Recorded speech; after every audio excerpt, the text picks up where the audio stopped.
International Women's Day, and March is Women's History Month.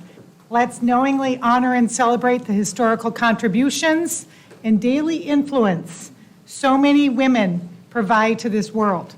SUSD will continue to honor, recognize, and create space for women to achieve and be viewed as equal partners throughout our district and our community. The time is 6 p.m. Vice President Dr. Hart-Wells, can you please lead us in the Pledge of Allegiance? To the flag of the United States of America and to the republic for which it stands, one nation under God, indivisible, with liberty and justice for all. Thank you. I'll have a roll call starting from my far right. Zach Lindsay. Jan Michael Greenberg. Patty Beckman. Libby Hart-Wells. All 5 board members are present, and there is a quorum. Do any of the board members have any changes or amendments to the agenda as it's written? Seeing none, do I have a motion to approve the agenda as presented? So moved. Thank you. Do I have a second? Second. Thank you. All in favor, say aye. Aye. The motion to approve the agenda as it's written is voted 5-0. I will move to information and discussion items at this time. Looks like we start off with 3A, mid-year assessment results and data dashboard update. Dr. Menzel? Thank you, President Stanowski, Vice President Hart-Wells, and members of the governing board. As you know, the first goal of our strategic plan is academic excellence, and tonight Dr. Bachna is going to review our mid-year assessment results along with an update on our data dashboard, and we look forward to the dialogue after she presents the information. Dr. Bachna. Thank you so much. Good evening, President Stanowski, Vice President Hart-Wells, and members of the governing board, Dr. Menzel and Mrs. Wagner. I'm here tonight to share with you the results of our mid-year district-wide assessments and a data dashboard update. My colleague, Johanna Kaiser, will also be presenting an update on science achievement. We give a number of district-wide standardized assessments in Scottsdale. Many of these assessments were given for the first time during this past fall. In elementary school, we are currently using the FastBridge diagnostic screeners in kindergarten through 5th grade in English and math. While we started giving the English assessments in select grade levels last year, the math assessments were administered for the first time in this past August. The high school practice assessments for the ACT are also new this year. When I shared this presentation with our principals last week, several brought up to me that there is a learning curve among our learners and teachers as they are exposed to these new assessments for the first time. As everyone becomes more familiar with the expectations and format of the administration times and data usage will continue to improve. So let's start with looking at our elementary results. On the screen are our elementary FastBridge math results for grades kindergarten through 5th grade. Again, these are the first time we gave these was in August, and then we tested again in December and January. The lowest risk benchmark level is what you're seeing on the screen. This takes into account the percentage of students scoring in the 40th to 99th percentile range in comparison to his or her peers nationally. What you see on the screen is the comparison between fall and winter scores overall in our district. You can see that in all grade levels, our student performance improved from fall to winter to 2021. The biggest difference was among our second graders, where their performance improved from 64% low risk to 74% low risk, an improvement of 10 percentage points. In 4th grade math, the change is a bit more moderate, with the percentage of students classified as low risk in the fall being 68% and in the spring 69%, a change of 1%. Looking now at our English language arts performance, this is showing the change from fall to winter for the same grade levels. Again, looking at those students scoring in the lowest risk benchmark level, which is the highest category. The biggest change was in kindergarten with an 8% increase in the number of students considered on grade level from fall to winter 2021. We did see some decreases in performance among our 3rd and 4th graders during the same time frame. Some takeaways that were shared with me from our elementary language arts academic coach, Diane Murphy, was that while these changes were not in the direction we would like to see, more of our 3rd and 4th graders were assessed in the winter than were initially assessed in the fall. The tests also increased in difficulty over the course of the school year. Finally, the change seems to be in our students moving within the midpoint of the percentile ranges. In other words, we aren't seeing an increase in the highest risk learners who score at the bottom of the percentile range. So as much as we enjoy looking at our data and seeing our schools enjoy seeing how they compare to each other and within their campuses, ultimately something needs to happen after we assess our students.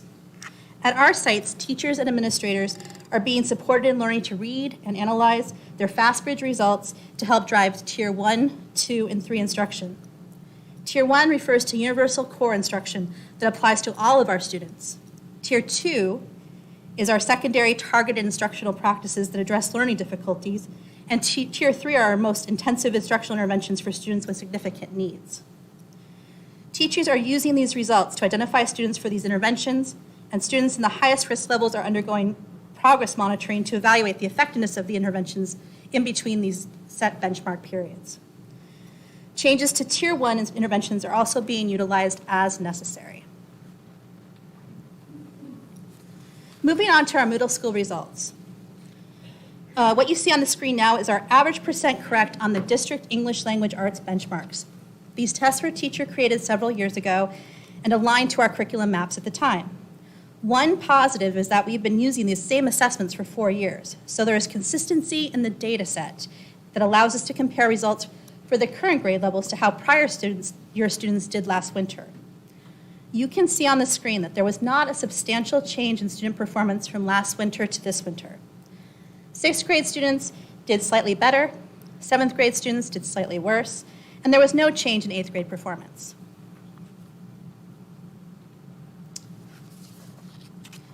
As we move on to our math assessments for the middle school, we are in the 2nd year of utilizing iReady math assessments district-wide to measure middle school math achievement. There are 2 tables on this slide, and as I was able to pull national comparison data for us yesterday as well. On the top table, you can see that across the board, our students increased in on-grade level performance from fall to winter 2021. The biggest difference in this area was in 7th grade, where the increase was 12%. In looking at how our winter data stacks up to the national data for other school districts using these assessments, you can see that our SUSD students are outperforming in every comparison. And again, the biggest difference is in 7th grade. The national winter 2021 average for students in 7th grade was 28% testing early and mid on grade level, while our percentage was 49%.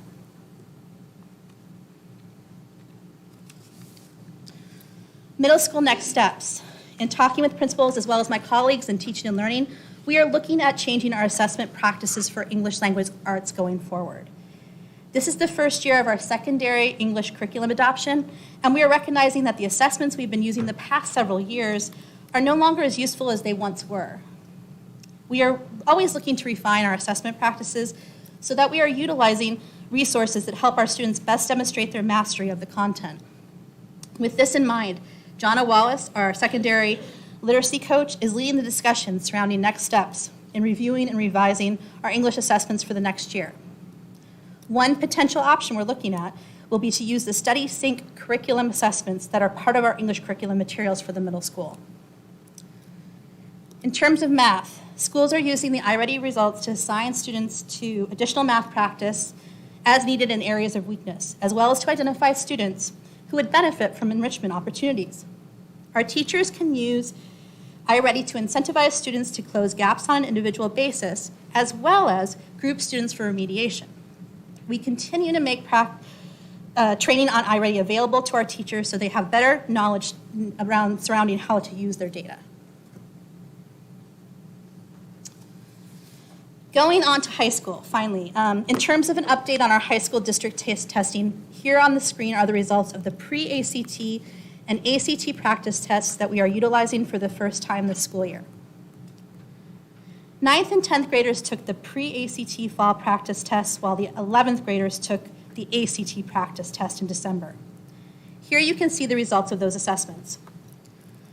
Several things to consider. First, this was our students' first exposure to these tests. They were not used to the time nature of this practice, as our previous assessments had no time limit. As such, we also learned that students need to adjust their test-taking strategies to better get through the test items in the allotted time. We also learned that many of our students did not receive a composite score on this particular first assessment because they missed one of the subject area subtests. We've adjusted our practices for the second round of testing that's taking place right now so that more students will receive that composite score. The 9th grade pre-ACT practice tests are the lowest, as is to be expected, as they are in their first year of high school. We don't expect them to be meeting the college readiness standards during their first semester. You can see that our older students were doing better. The numbers in green indicate where the average score met the college readiness benchmark for the assessment. Our English and reading scores are higher than our math and science scores.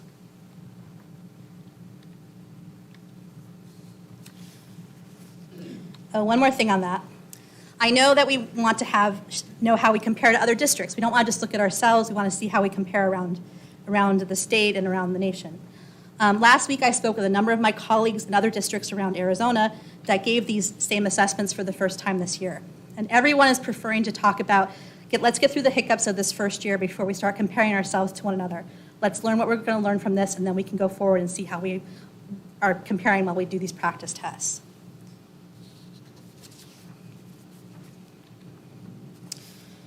High school next steps. We are encouraging our teachers to share feedback cards with their students from each subtest, and you'll see an example of this in the next section. We are also training our teachers in how to provide concrete steps on improving their performance in the content areas. As I said before, schools are finishing up their administration of the second set of practice tests this week, which will allow us to measure student growth over time. We are hearing some students are surprised at the difficulty of some of the questions, which is great feedback for us as we encourage them to utilize the practice time before they get to the formal ACT administration, and it also allows our teachers to see how they can monitor and adjust their classroom practices to give students greater exposure to and experience with the types of questions the students will encounter.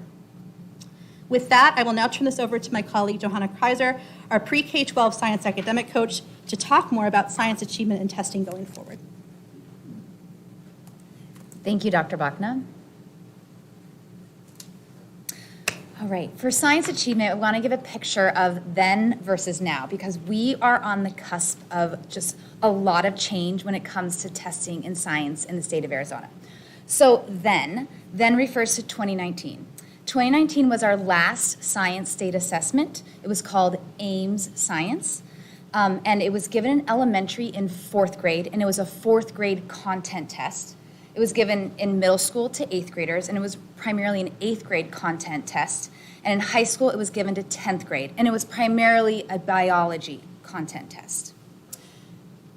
Now, we have a multitude of state assessments that's going to give us data on science.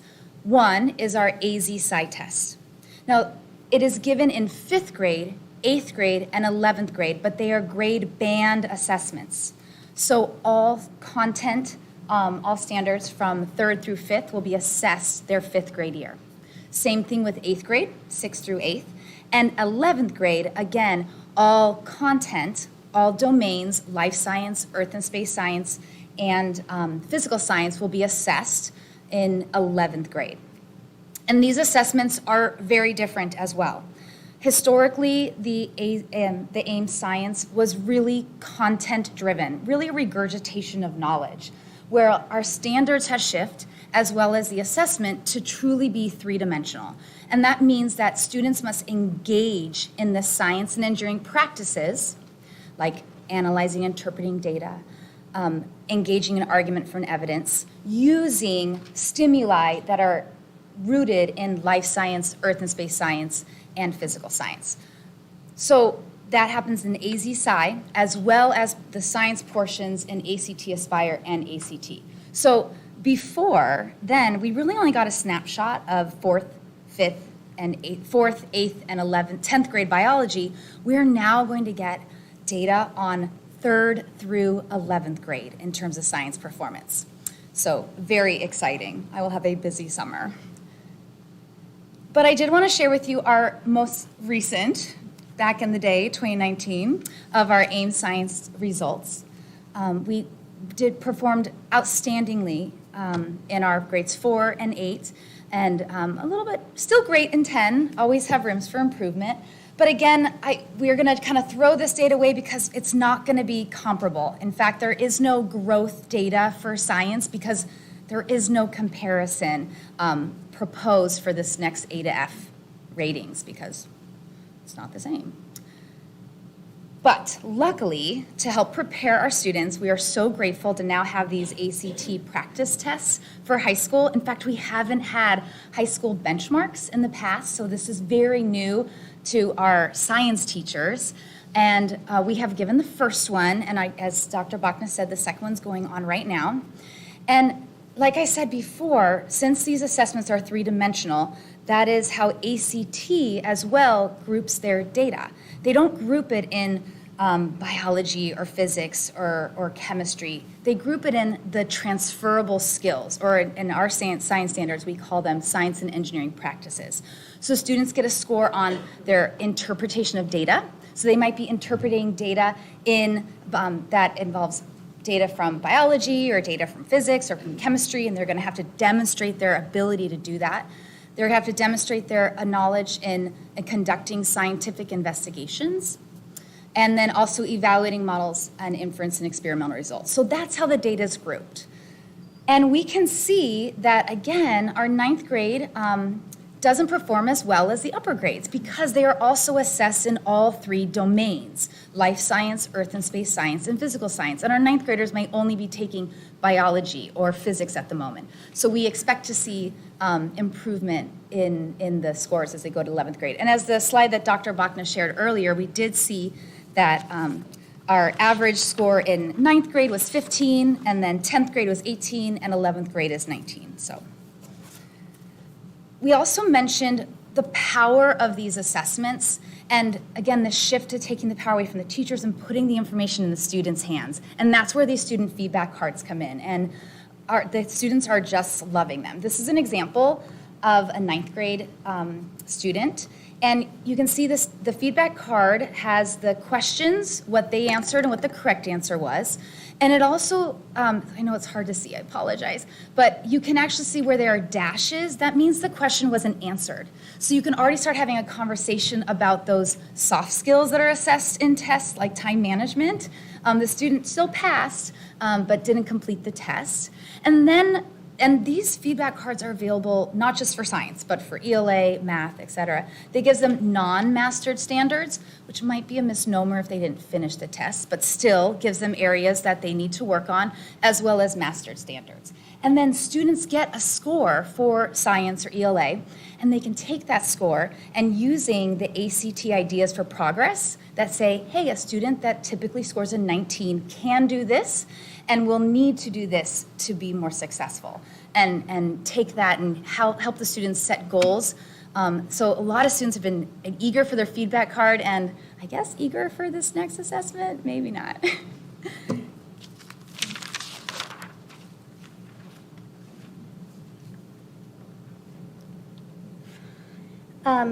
So I want to wrap up this presentation with a data dashboard update. I met with the vendor this afternoon to review our next steps with data validation now that our test site is active. We are working with the vendor to ensure the data dashboard will be available to all users by the end of March. We sent out a training interest form to all of our employees last Friday to gauge their availability to go through the early adopter training process. That will be a 6-hour block spread over 2 or 3 sessions. We continue to evaluate our next steps for a larger scale rollout heading into next school year. We're asking our early adopters if they'd be interested in being part of a train the trainer model.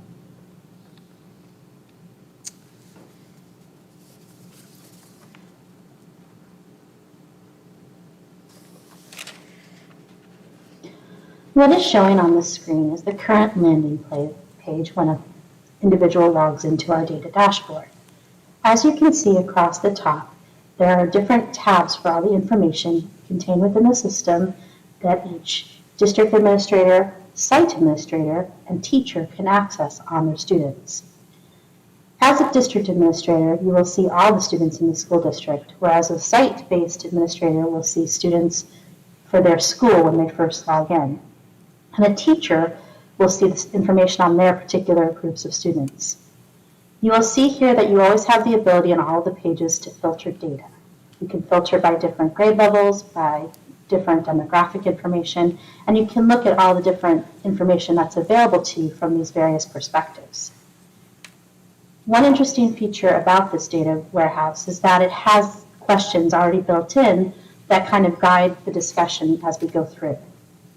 As you scroll down, you'll see that we also have information about ethnicity and information about student mobility over time, and just how many students are enrolled in each of our grade levels. Clicking over to the Academics tab, you'll be able to see grade distributions for your students from different weeks of the school year, as well as you could filter it down to the various quarters and times of the month or week that you would like to filter on.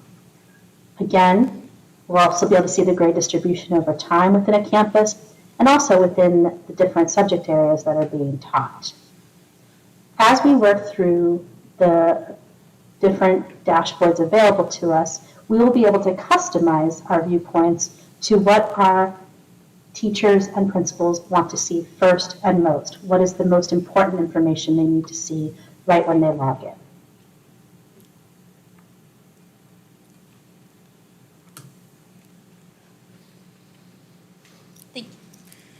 So that was a video just to show you a bit of what the data dashboard looks like as you navigate. Wanted to show you what it was about without revealing any kind of student privacy data or anything like that. I want to show you also these screenshots that are showing on the screen or what's available on an individual student profile. A teacher or site administrator will be able to pull up a comprehensive student profile, including an overview of attendance, discipline, academic and assessment details, spanning up to 5 school years. The image on the left you see there depicts a redacted version of what is available on the overview page, and the second image provides a snapshot of the student academics, with their grades showing across multiple classes. If a student has an academic need related to English language learning or special education, that would be on the screen, as well as an indicator of their school mobility within the school year. So there's a lot of information that will be available, hopefully with just a few easy clicks. And with that, I would be happy to answer questions. Board members, questions? Vice President Dr. Hartwells. Thank you, President Sanowski. Thank you, Dr. Bachna, and thank you, Ms. Kaiser, for your presentations and collection of a lot of information here. There's definitely some successes here, some growth in the right direction. I had more questions across the board here, but they're not specific to the data. On iReady, the use of iReady, in the materials that we were provided by the company, it shows that a recommended weekly time on task range. Do you have a sense of how long it's taking the kids, how much time they're spending on the weekly tasks? Are we hitting a diminishing return in grades, or do we have an idea how effective that? I don't have it at my fingertips. Okay. Doctor, she's looking for it. I think on average I've seen an hour a week maybe, but I have to talk to my colleagues that have been looking at that usage data more. I know I've seen a chart. Oh. Yay. It's 45 minutes a week per subject. On average, That's what's the rec- recommended from iReady. What's Right. on, we could definitely pull the data. We have the data available of how many minutes students are able to actually do it compared to what's recommended. But I don't have that. Okay. We don't have that Yeah, I offhand. recall it's between 30 and 50 minutes is the sweet spot, but outside of that, either side is a diminishing return on the Yes. use of the program. I was just curious, what do we see in terms of where the kids are now in their interactions with iReady? But the data itself, I mean, it's really rich. Are you interested in just middle school or are all grade levels? particularly interested in middle school because it seems to be that's where we've got the most energy we might need to put in, but particularly the younger ones too, right? Just screen time, just being sensitive to screen time. Definitely, that's something that we can definitely pull Thank from you so our much. data. Thank you. On the science, I'm sure you expected me a question on science. Is the intent, Ms. Kaiser, for the district to adopt, since we don't have a district benchmark for science across the board, across all the grade levels yet, I think it's a great place to start, is that we get one. Is your suggestion, and this is a question, not a leading question, is the suggestion that this new AZ Sci exam, state exam, be that benchmark? Or are you thinking maybe something more formative or project-based? Or what are you thinking in terms of what might be a constructive type of benchmark for our different grades, across the Great. district? I don't mind answering that if you don't mind. I think we'll start at high school. With the new implementation of this, I think it's a great start, and I think we need to give it a full year. Next year, I believe we'll start it earlier, so we'll get a fall, winter, spring, and that will be our high school science benchmark using those ACT practice tests, because they Okay. are three-dimensional, and they are very much in line with the AZ Sci. I don't think we need another. Will be, again, screen time. That's giving us really rich data. For our middle school, we do have, we have two companies currently that are our curriculum, and one of them has very rich common assessments on an online platform that we can pull data from. The other does not. So we are looking to use questions that are built in already with a product we have to create something, but we also really need to take a good look at our 612 curriculum and what we adopt so that we get great, rich, embedded assessments that we can then use and look at across the district to make sure that we have these kind of benchmarks, but they aren't something additional. Mm-hmm. In elementary, we are doing great because thanks to all of you, we updated our science curriculum. And now in the past, we have had different generations, different editions, and so we haven't had similar tests and assessments. Now going into next year with everything being updated, grades 3, 4, and 5 have rich assessments embedded into them on an online platform that we can already pull in terms of benchmark data. Okay, thank you. The one thing again, going back to kind of how much time is being spent on the computer, and particularly since in the sciences, this is an opportune time to get your hands on things. Has there been any consideration for a tactile formative assessment of a project-based assessment, whether it's group learning or you mentioned in the standards, the science engineering process, the design process itself, competition, something that may be a little more fun than taking an exam? Yeah, oh my gosh, absolutely. We are speaking the same language. Our K-5 and our 7-8 curriculum really are that. Just know that oftentimes with our curriculum, it's not just an end of unit multiple choice test. These are rich performance-based assessments at the end of a unit, kind of a cumulative project with each of our courses or our kits in elementary school. But I love that suggestion and looking into it more for high school and ensuring, we have such a scope. We have over, 20 plus different courses in high school, and making sure we have enough, competitions outside of our source or maybe inside our source that will meet those needs with something to be looked at. So I love the suggestion, and Can I just throw another suggestion? yeah, bring them. And this goes from a question because I'm going to be a judge for the state science and engineering fair. So why do we not, as a district, actively participate in the science fair, the state science fair? I think there are pockets here and there across the district, but in terms of a concerted effort, and maybe that counts as your exam, is your science fair entry at the high school level. I'm just thinking of active ways, right? You're appropriately praising the standards that they're application-based. and then turning that into a static exam just seems to kind of like we lose a little bit of that momentum that No, maybe we gain. You're right, right? I agree. I don't know the history behind it. I'm fresh meat in the science world. And I know that even this year, so many fairs and opportunities didn't happen still because of Sure. COVID. But I think you're exactly right. And to really be creating a rich bank of, and maybe creating an expectation in specific courses in terms of participation and working with our teachers and our department heads. And I think that's a great direction to go because you're so right. Those competitions truly apply their knowledge in creative ways. Great. Thank you so much, Ms. Kaiser. I just want to share with everyone, Ms. Kaiser was my daughter's science teacher. She's an outstanding science teacher, so I'm very confident we're in great hands. Not such a great Thank you. presenter. Dr. Bachman, I have one more question on the dashboard for you, and then I Yes. will be done. That dashboard has a lot of wonderful ways to pull information into nice visuals. Is it possible in this particular program with this vendor to set up a template in which a parent report could be automatically generated per student so that a parent could have some granularity beyond what is in Synergy? Excellent question. We did purchase the parent component as well, so that's the next phase. But yeah, we will be working with them to figure out what's, information for our parents as well. Wonderful. Thank you. Thank you, President. Board Member Beckman. Kind of similar to that, great idea on the parent dashboard part of it.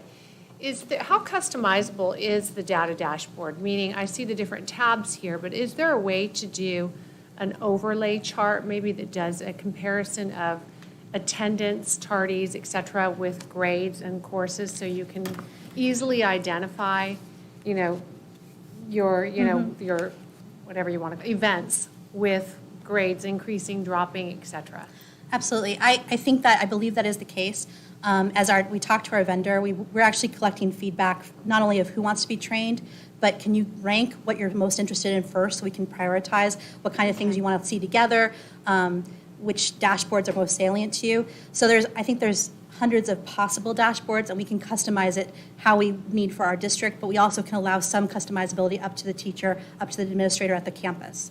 Because, for instance, I think it would be extremely valuable for just a derivative of this, the special education students, when you get supports put in place, all of a sudden you see where your student or your child was previously, and then you see where the supports were put in place, et cetera, and you're able to kind of visualize the impact. So thank you. I will write up a little prioritization.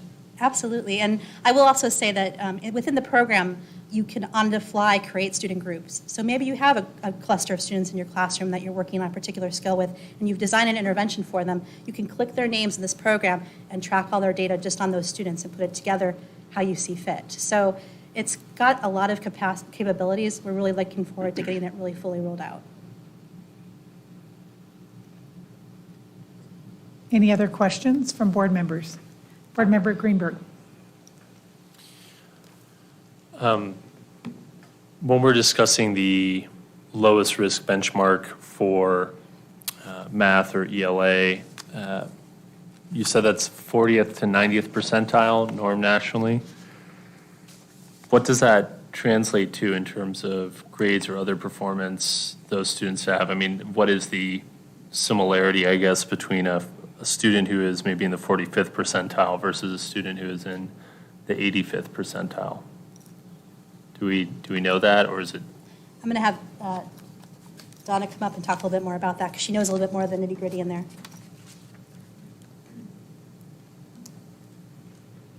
Diane, sorry. Hi, and thank you for the question. What the national norms have really shown is anyone above a 40th percentile is pretty much on grade level and will not, there is not a correlation between that and actual grades because that's a whole different kind of world of things talking to each other. But once you're above 40th percentile, the chance of that child ever needing remediation is very low. So that's what, it basically means you're on grade level. So in essence, if you're, say, in the 50th percentile, you could have straight Ds, not because there's any connection there, you understand the material, or you can perform at grade level. It's just maybe you're someone who doesn't turn in their homework, or you're late. Okay. Yeah, there would be a lot of other things taken into account for that. Is the lowest risk benchmark and the lowest risk are the lowest risk benchmarks for ELA and math the same? Is it the same 40th to 90th percentile? Yes, when we're talking norms, it is the same. And the 90 plus 1 to 100th, that is students performing above grade level? The way it's set up is there's the lowest to the highest is considered to be, lowest is 40th, and it goes all the way up to 90th percentile, which includes what they consider to be college ready, which is 85th percentile to 99th percentile. So what we did for this report was combine the combination of low risk and college pathways, because more than likely those kids are all on grade level and doing just fine and will not be needing any remediation in their future, So or presently. So 85th to 99th percentile is what they determined to be college ready? Yes. And 70% of our students, though, fall between 40th and 90th? 99. Yes. Oh, The for- highest percentile is 99. Are you talking, I'm so sorry. I thought, per- I'm no, talking from the perhaps I'm- elementary. No, perhaps I've written down my notes incorrectly. Did Are we you- say that 70% of our students fall within the 40th to 99th in reading? And yes, if you go back to, let me pull that up.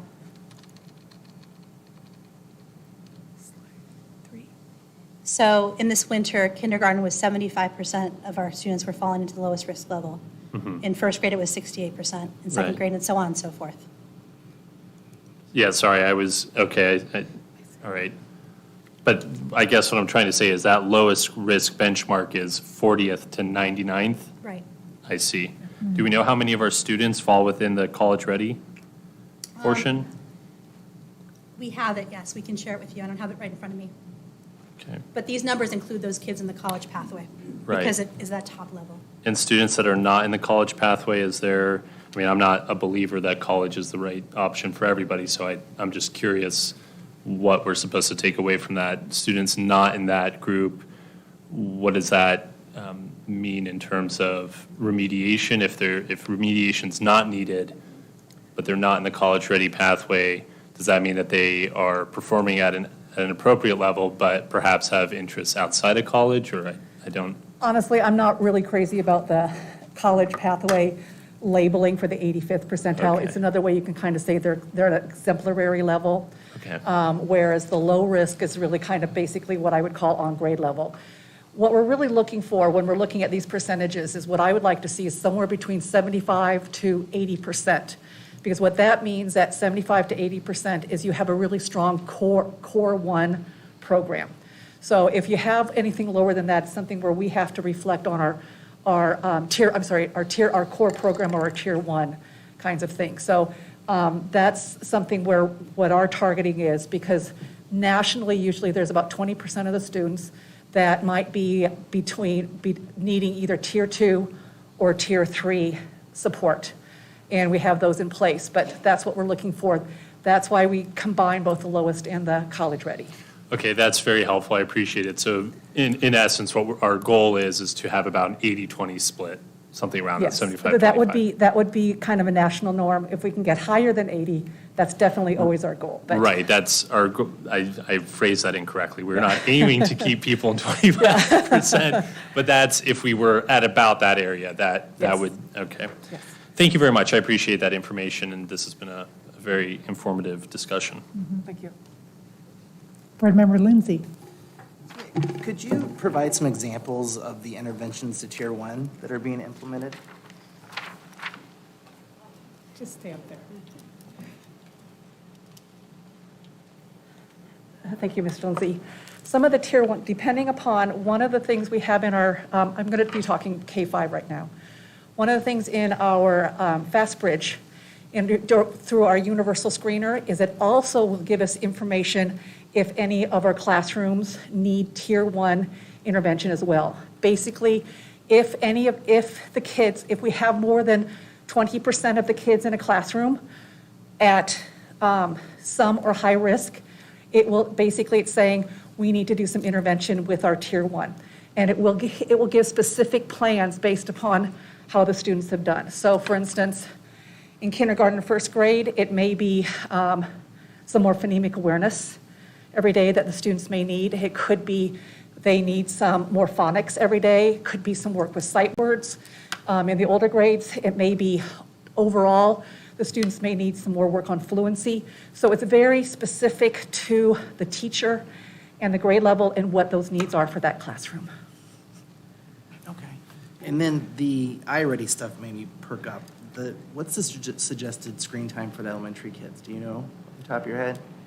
Are you talking what iReady is suggesting for kids? Yeah. 45 minutes a day, 45 minutes a week per subject. So is 2 hours a week maybe overkill? It would be more than what is suggested. What iReady suggests is 45 minutes a week per subject to be able to get enough data in there to make decisions. So if someone's doing more than 2 hours, that would be it could be a combination of, there's 2 different paths students can go on iReady. They can either go on what's called My Path, which is the computerized path based upon the diagnostic that's given through iReady, or there's also a path that's called the teacher path. And then on that path, the teacher can assign certain lessons that align to what he or she is doing in their tier 1. So that basically what the teacher is doing is the same thing the kids are practicing. And that is something that we are encouraging our teachers to do. So there could be some more than 45 minutes if kids are doing both the My Path and the teacher assigned path as well. But if they're not, and they're just doing one, would it maybe be a little much? I'm not really a tech person to know that, so we might need to talk to someone else about that, but I don't know for sure. And then, can you speak to a little bit on the middle school ELA where it's basically flat for 6th, 7th, 8th? Like, what's going on there?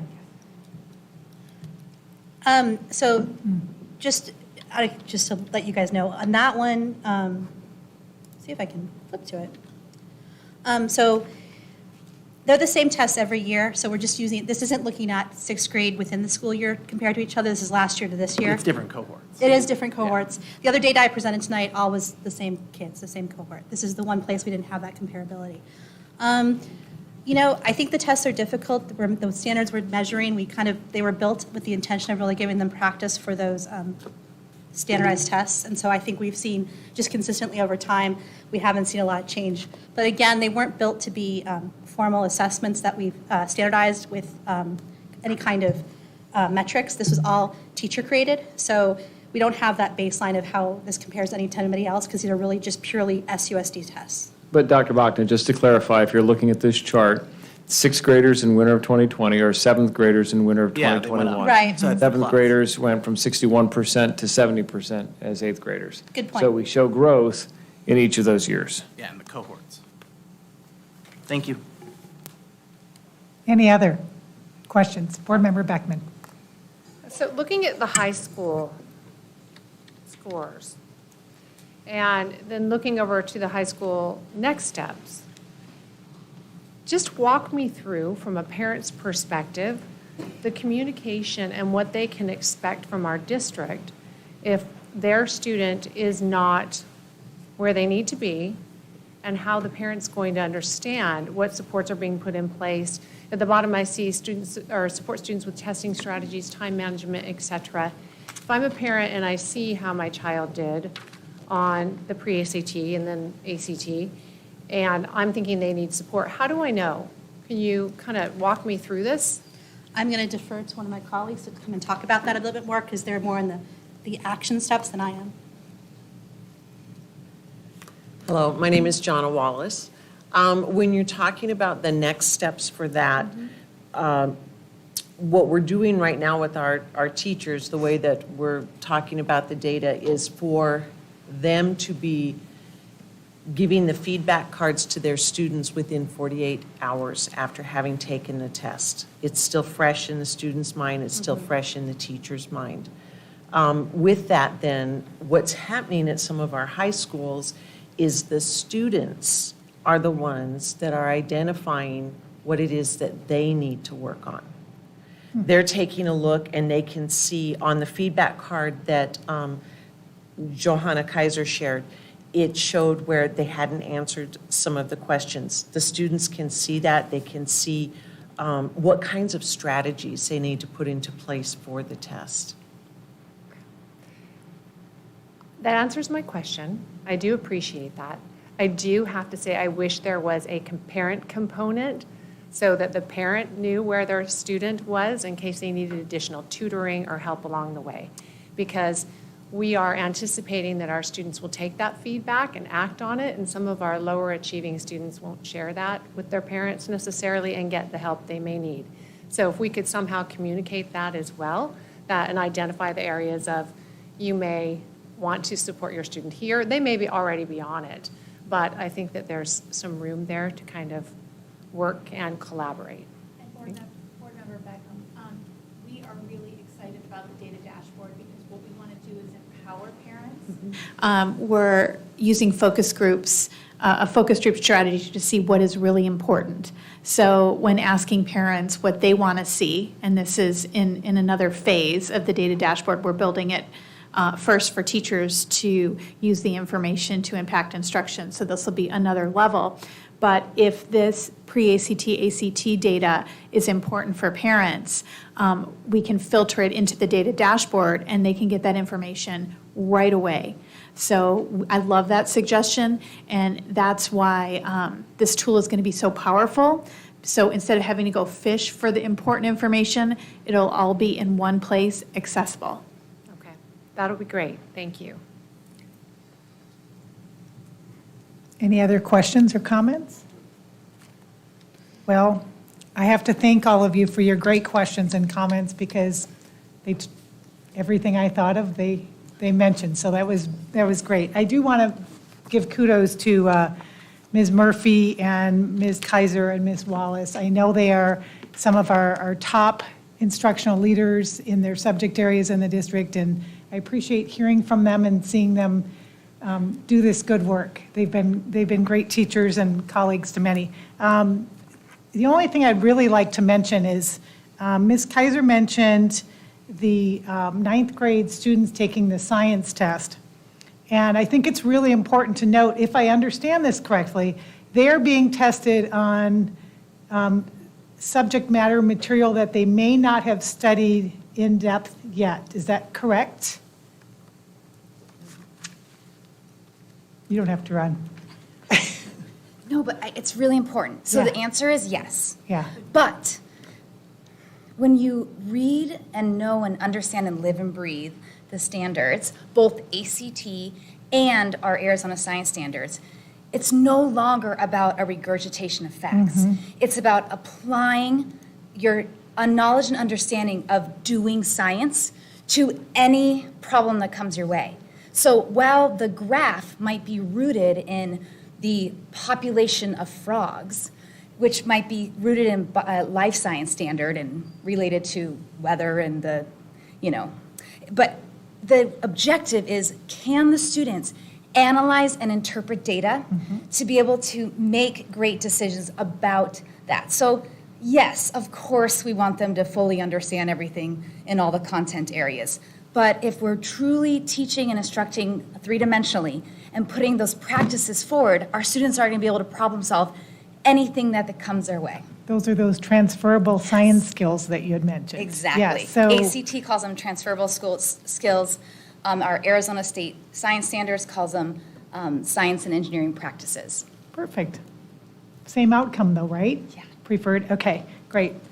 That's it. Thank you to all of you who put this information together. And a question, when will we hear more about this tracking of data for student learning in these particular subject areas of ELA, science, and mathematics?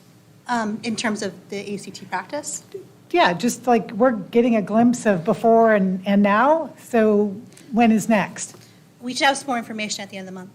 Oh, Because they're that's quick. currently testing on the second test, so we'll have some progression. We'll see some growth from the first test to the second test. For high For the school. high school kids, okay. How engaged are the students in this testing process? I mean, I realize kids take a lot of tests, and I think the results do depend upon how much effort a student is putting into the assessment, how valuable they feel the information is. So are teachers finding the students really engaged in this? Are they caring? Because as I understand it, some of the ACTs, some of this could lead to scholarship money for them, depending on their results, correct? On the actual ACT, I Yes. believe there is something with that, yes, in some Okay. capacity. I've heard some information from, like, for instance, I talked to Lisa Hirsch, and she said the kids are really taking these feedback cards with the test and really diving in and looking at everything and looking at their answers. And I think, Good.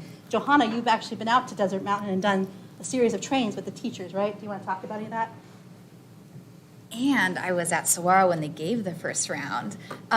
Couple things. The students are taking it seriously, as are the teachers.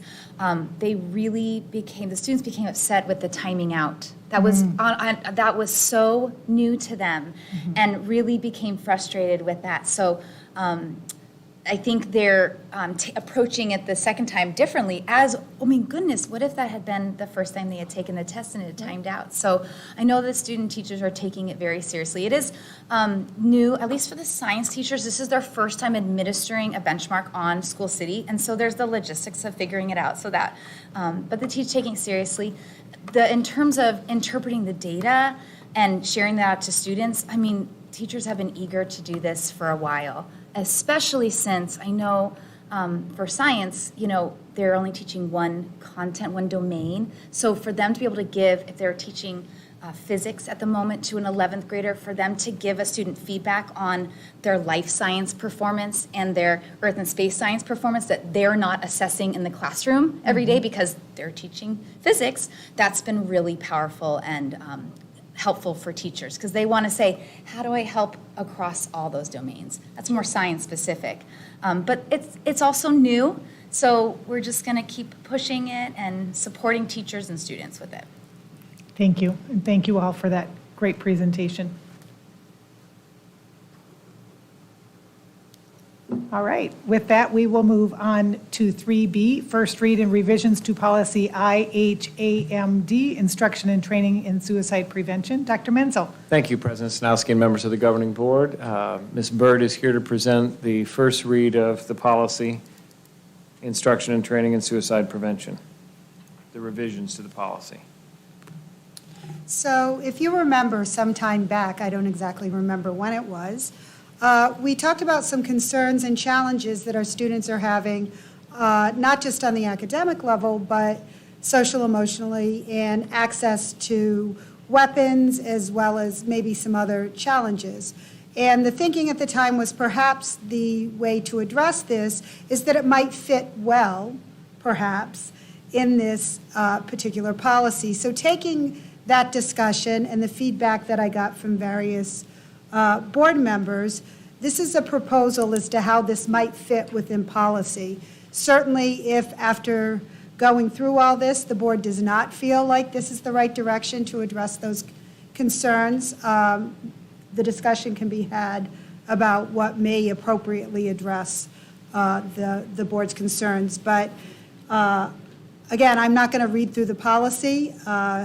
You will see that we made some changes. The initial policy, which actually was just revised fairly frequently based on statute, to include some instruction and training in suicide prevention for our staff members, we added some language about moving that down to some of the lower levels so that all of our staff would have the information that's grade and age appropriate for their students, so that they'd be able to handle and know how to deal with some of these challenges, such as suicide, the mental health of students. And so that's the first paragraph that you see there. The student identification card has not changed. That was put in prior. There was concern because firearms are lethal, and firearms are often used inappropriately, accidentally, and there are kids getting injured at an alarming rate. And so the language around safe storage of firearms and how to get those resources and how to get that education to both our parents, our staff, and our students is included in this section. And then in order to gather some more data, this actually is already available to us, but in order to gather some more data on the social emotional health and well-being of our students with parent consent, the district has the option, should the need arise, to conduct. We already do some screeners with parent consent now and are using that data to inform social emotional tier practices to support the students. This just puts that into policy. And then there was an interest on the part of the board to have some consistent reporting in this area. How are our students doing in this area? And this is a proposal that would have the district report back to the board on an annual basis on the programming, the results, and the status of our students in this particular area. Board members? Vice President Dr. Hartwells. Thank you, President Sinowski.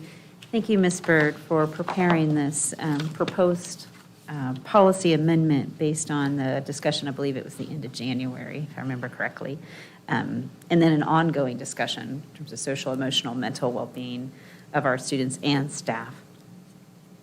I had one suggestion I would like to offer and for my colleagues to consider, and that was to, given the topic and the severe outcome that the programs and the materials are contemplated here to thwart, I'd like to suggest that the intent that the only programs and materials that are rooted in efficacy and effectiveness be addressed by this policy.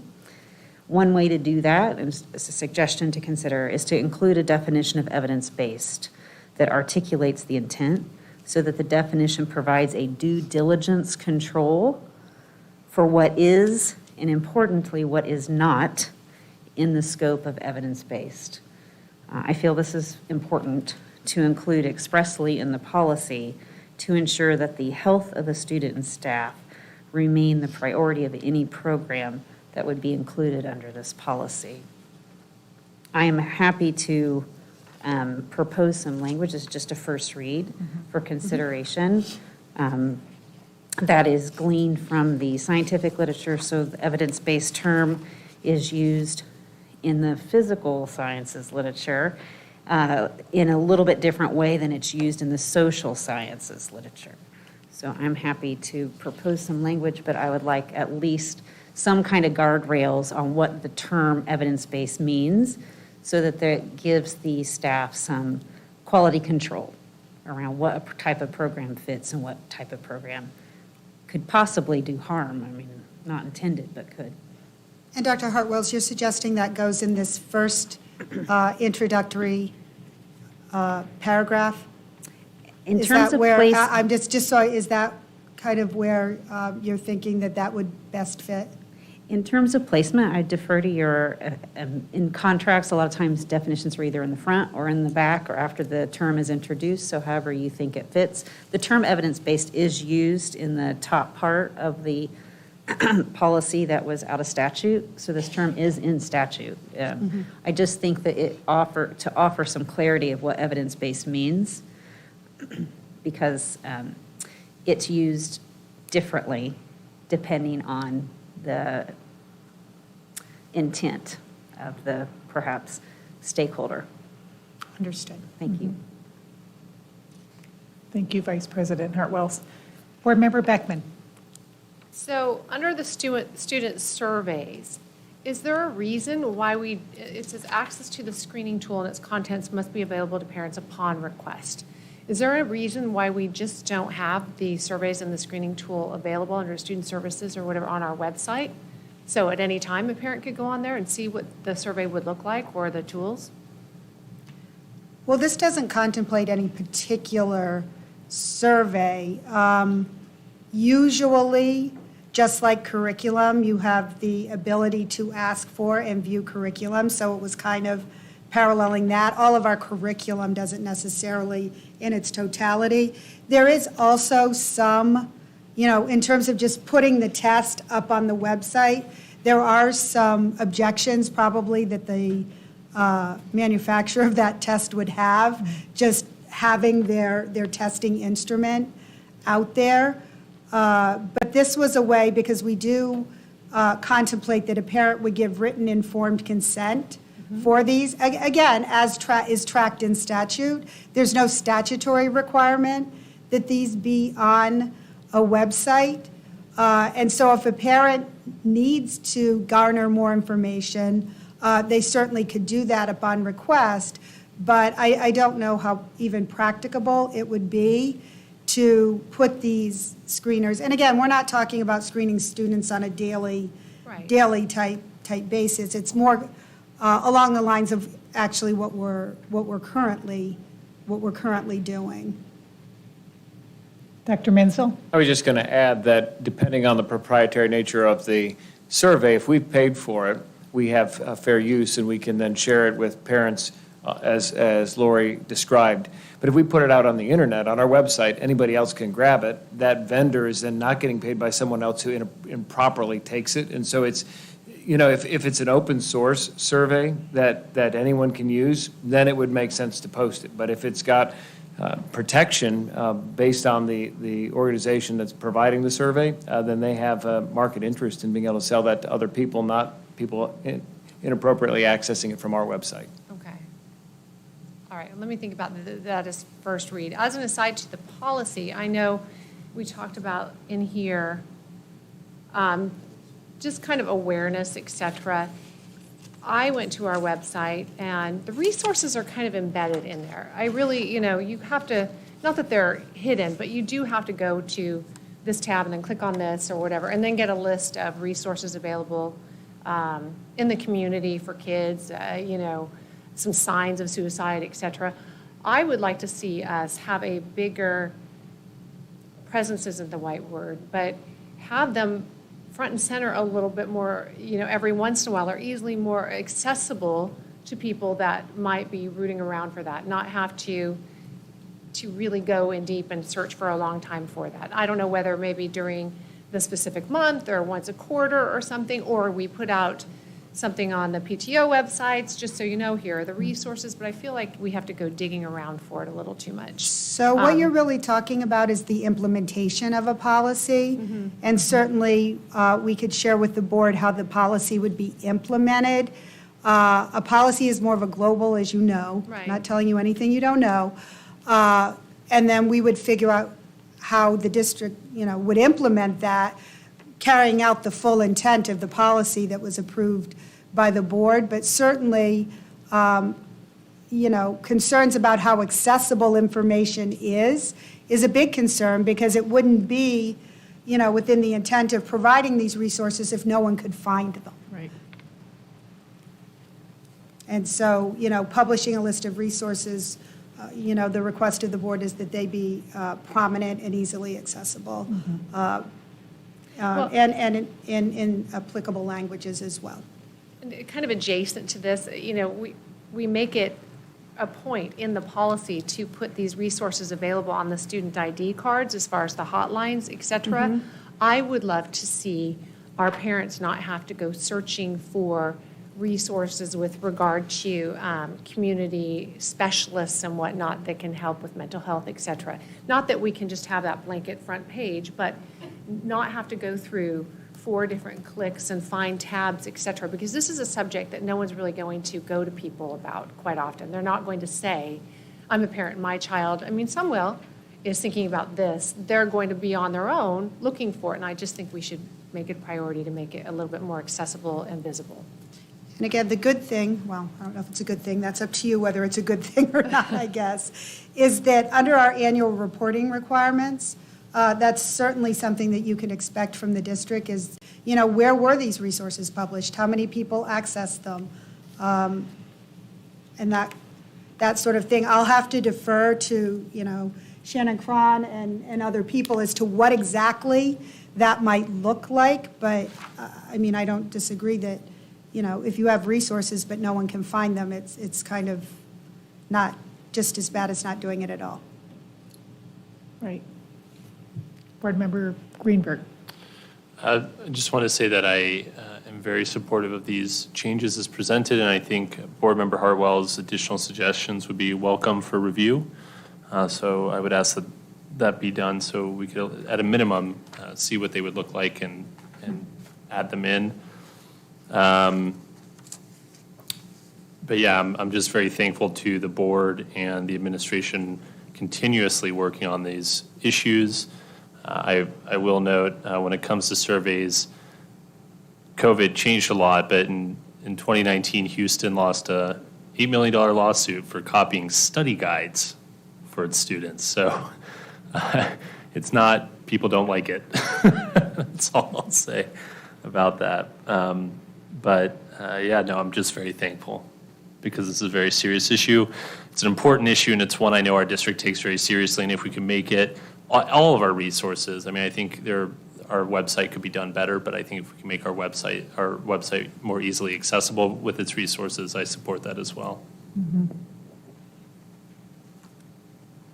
Any other comments, questions?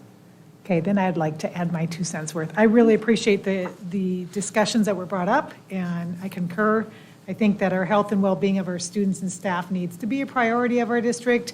I think putting the resources front and center and easily accessible is not only what we should be doing as an education institution, but it's going to help our community. And I also really liked the idea of including in the annual reporting requirements how we are implementing these resources and these different programs that we're using, and then maybe even to include what we're finding to be successful and maybe other approaches or ideas as they come along. I don't know if that needs to be in our policy or if that's more an implementation, boots on the ground type of thing. And I want to add that I think, you know, sometimes people will say, you know, do we really need to be focused on our kindergartners and elementary school kids? And I think, yes, we do. And all staff, I think it's important that they're trained, because if you've ever worked on a school campus, you are part of that family and you work with kids, whether you're helping them into school during the day or watching them on the playground or teaching them in your classes.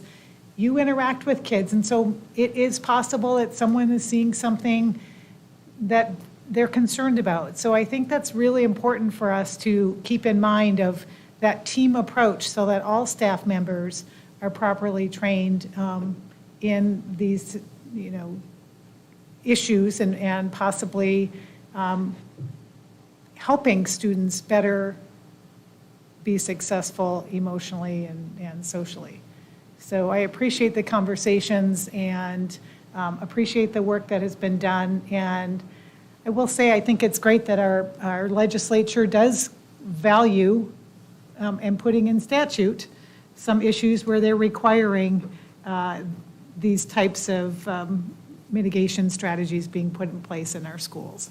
So, Dr. Hartwell, oops. Sorry. I just want to make sure that I don't miss Yep. anything here. It does say under the annual reporting requirements that it will include data on student participation and outcomes. Mm-hmm. Are you asking for additional language there, or is that No, sufficient? I think that's sufficient. Okay. I think that as part of our objectives every year or every day to improve as a school district, it just would make sense for us to be thinking, what can we do better? Okay. I don't know if that needs to be in policy, but Okay. leave that to your judgment. Vice President Dr. Hartwells? Thank you. I just wanted to add, so President Sinowski had mentioned there was some concern raised about the age, including training in the primary school years. And I want to thank Ms. Krohn for preparing a SEL data report for the board. that actually did include some information on referrals of students in the elementary schools for suicidal ideation. And then my own experience when communicating with experts in this field, that while we don't want to think that it's happening, but it is. And so if we can address one student, and I say it's worth it. I also want to applaud the administration doubling down. I've seen quite a bit of activity in the last weeks on the positive behavior system frameworks throughout the district. I know we call them different things in different buildings, but I just want to applaud those efforts. I hope they continue. And I specifically want to shout out to Dr. Asmussen because I see you here. You are an invited speaker at the Association for Positive Behavior Support. It's an international conference in San Diego next month. An invited presentation on the effectiveness of family-school partnerships in encouraging positive behavior in students. So I think these efforts are going on in pockets, and I think it's important that the district administration try to knit together those best practices. And I want to congratulate Dr. Asmussen and Ms. Flores, and then we have a parent joining you, Ms. Gifford, in San Diego next month. So congratulations on that. Nice. If there are no other questions or comments to be made, we will move on to our action items. Thank you, Lori. Starting with 4A, tentative approval of M&O budget for fiscal year 22-23. Dr. Menzel. Thank you, President Sanowski. The next two agenda items will be led by Shannon Crozier. Thank you. Good evening, Board President Sanowski, Vice President Dr. Hotwells, members of the board, Dr. Menzel, and guests. We are looking tonight at the tentative M&O maintenance and operations budget approval. This is really just to get us to a spot where we know we're okay with the direction we're going to start loading budgets, start getting contracts out, and moving forward with setting up for next year. So a lot of the information we'll be looking at tonight, it's not new. We've looked at it a couple times already this year. We did make a couple of changes as we got more information and realized some additional things that were needed. But we are estimating a reduction of 505 for the student weight count. I will say, when we come up with that average, or with that number, I looked at the average of where we've been for the past 5 years. And COVID plays a big part in that in 2020-21, we lost a lot of students, as did schools across the nation because of that. And so one of the things, we are factoring that loss, but I want to be optimistic and think too, we're still getting students back, and that's happening statewide as well, where students are slowly making their way back into the classroom. So whereas we're estimating a loss of 505, and I think that that's in line with what we've lost in previous years, the goal is that won't really be the number. That's the one time I'm really hoping the number I have is wrong, because we do know that statewide, students are still making their way back into the classroom, and students are moving away from AOI, which has a reduced, it's factored differently, and as they move away from that online learning and back into classroom, I think that'll help adjust our ADM. But without knowing where we're going to land until next year, we're making that assumption. Inflation, we all know, has gone up quite a bit. That means that 2% for us, even though inflation for this year has gone up way more than 2%, but we're anticipating an increase of 2% to our base level. The positive part is that Arizona State Retirement has done very well the last year, and so they are proposing a reduction, or they are giving a reduction that's been passed. So that's about a $300,000 savings for us. Again, it's also a savings for our employees. That's nice too, as things are getting more expensive. And then we originally were going to do $500,000 to cash accounts, so moving expenses from M&O to cash account to free up some M&O dollars. But I bumped that up a little bit this year for two reasons, and I'll go into that a little bit more, but our program costs, we need to put a little bit more into some areas, more than what we originally were thinking, as well as just being able to finally land the plane at exactly where we wanted to with salaries with our employee groups. So I did bump that up $200,000 and looking at taking that from Civic Center or rentals, which has a very healthy balance in it, and is one of, actually, Civic Center has one of the healthier balances in it. So we factored in taking a little bit more from the cash accounts than what we had originally thought earlier this year. Again, this hasn't changed much from what we looked at. You know, it's the student weighted student count, our increase of 2% for the base level, keeping the TEI flat. We get additional funds for our audit, and so that gets us our revenue control limit of $133 million. Our override, we estimate that to be about $20 million. That's based off of 15% of our revenue control limit. We have desegregation funds, $15 million carry forward. That's the same as what we've been talking about earlier this year. I will say again, we need to reduce that. So we're working, last year it was over 16 million. We're gonna slowly work on bringing that down. It's too high, but when you work on bringing that down, it also means that you have a little bit of a budget deficit when you're comparing year over year budget. Again, we have the water savings, Prop 123 funds. We have that for another 2 years. And then, like I said, moving the additional cash accounts, M&O balances to the cash accounts. So when we look at that gap that we have, a couple things. So the program increases, we originally had that at $145,000, and we just needed to up that. We realized that the contracted custodial cleaning we think is going to go up a little bit more than it has in the past, which makes sense as we see what's happening in our economy and in the nation right now. We have the state retirement, which helped us out with that reduction. We have still the $400,000 set aside for the Yavapai reopening. And then the $1 million, we didn't contribute the last 2 years to property casualty insurance, trying to bring down those balances in our self-insurance trust. So this is just funding partly what we haven't funded for the last 2 years. And then one of the big changes is, as we were trying to really look at what can we do to get where we need to with the employee groups and the hard work that was going on with that, HR went through positions, we worked with departments, and just really looked at what are the positions that are sitting vacant, and do we need them? And if we don't, let's get rid of them and free up those dollars. So we went through and closed quite a few positions, and that freed up $1.3 million to be able to apply towards salaries and providing those to our employees. Nothing really changed. Like I said, we had the health insurance contribution. We're going to specifically contribute less to bring down the balances in the self-insurance trust, and we're moving less money for the workers' compensation. So the program increases. We have a program that we do with our special needs students.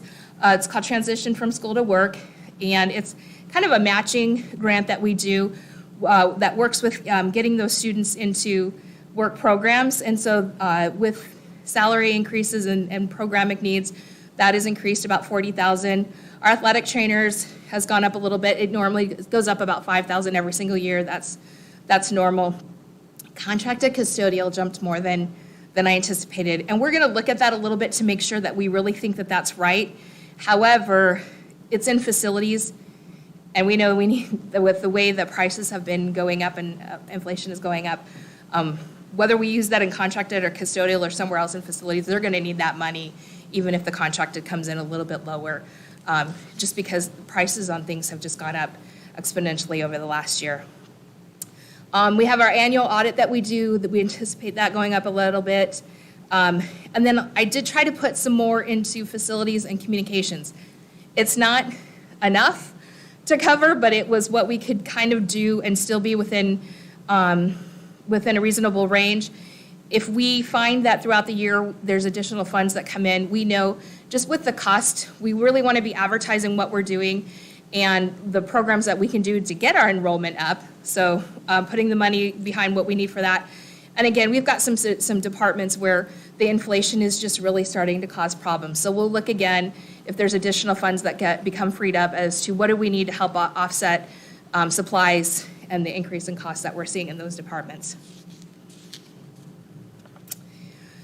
This is just looking, and I know there was a question at the last presentation, we talked about salaries and benefits. This is just looking at the M&O portion of those salary increases.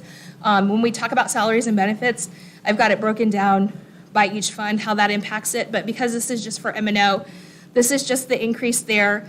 So with certified, that came up to 2.7 million. Classified with their new salary schedule, approximately 2.1 million. And then adding 3 additional paid holidays to the 9-month calendar, it's about 180,000. The principals and assistant principals for their changes came to 282,000. Non-district or non-affiliated administration being district office administration, the 114,000, and then the proposal for cabinet being at 6,000. So with that, this part gets us where we need to be able to start issuing contracts and looking at salaries and getting budgets loaded for M&O. We are still working on capital budgets, and we'll have more information on that in the next couple of weeks. But looking at a capital tentative approval in April. And all of this is just tentative to get us loaded and know which direction we're headed. And then in June, we'll do the proposed on June 14th, and then the public hearing and adoption on June 28th. So with that, any questions? Board Member Beckman. Thank you, Shannon. Just a couple of quick questions. I appreciate you drawing down some of the cash accounts. As we talked, we know we had some healthy balances in there that needed to be addressed. But can you just speak loosely to the next couple of years, not necessarily with this particular budget, but as you mentioned, we've been paying most of the healthcare costs for our employees for quite some time. We have a capital override that we're going to be going out for that may or may not pass. And we have Prop 123 expiring in 2026, correct? Yes. Okay. We have some cliffs. Yeah, so we have some concerns, I will say, going forward in the future. And when we have ADM dropping, and we hope it flattens out and we kind of reverse that trend, just if you can speak just kind of loosely to a longer term thought process on some of these challenges that we may kind of, face going forward. I see you bridged the shortfall, which is great. It's just I've been asked about like the sustainability of these increases, et cetera, going over time. And I do appreciate you closing out those unfilled positions. I know we've done that in the past, and that helps too. Mm-hmm. So. That is definitely something we have to look at. And when we've talked about cash accounts, I know one of the things people say is, well, you have millions of dollars sitting in these accounts. Why don't you just sweep it and fix it at that point? One of the approaches we've tried to take is we do want to sustain it. I don't want to move a whole bunch of stuff in 1 year, and that makes it great. We free up lots of money to be able to give salaries. But then that means the next year I'm not going to have it there, and I don't want to have to go back to somebody and say, we gave you this great raise this year, but next year I've got to take it away, and by the way, we have to cut all these other things. So we've tried to slowly eat away at those cash balances, and that's part of the reason why we've done that kind of slowly is either revenues have to increase, and in some cases we've seen revenues increase. In other areas we've seen things, Medicaid is one that we had a healthy balance in, and we pushed some things over to that.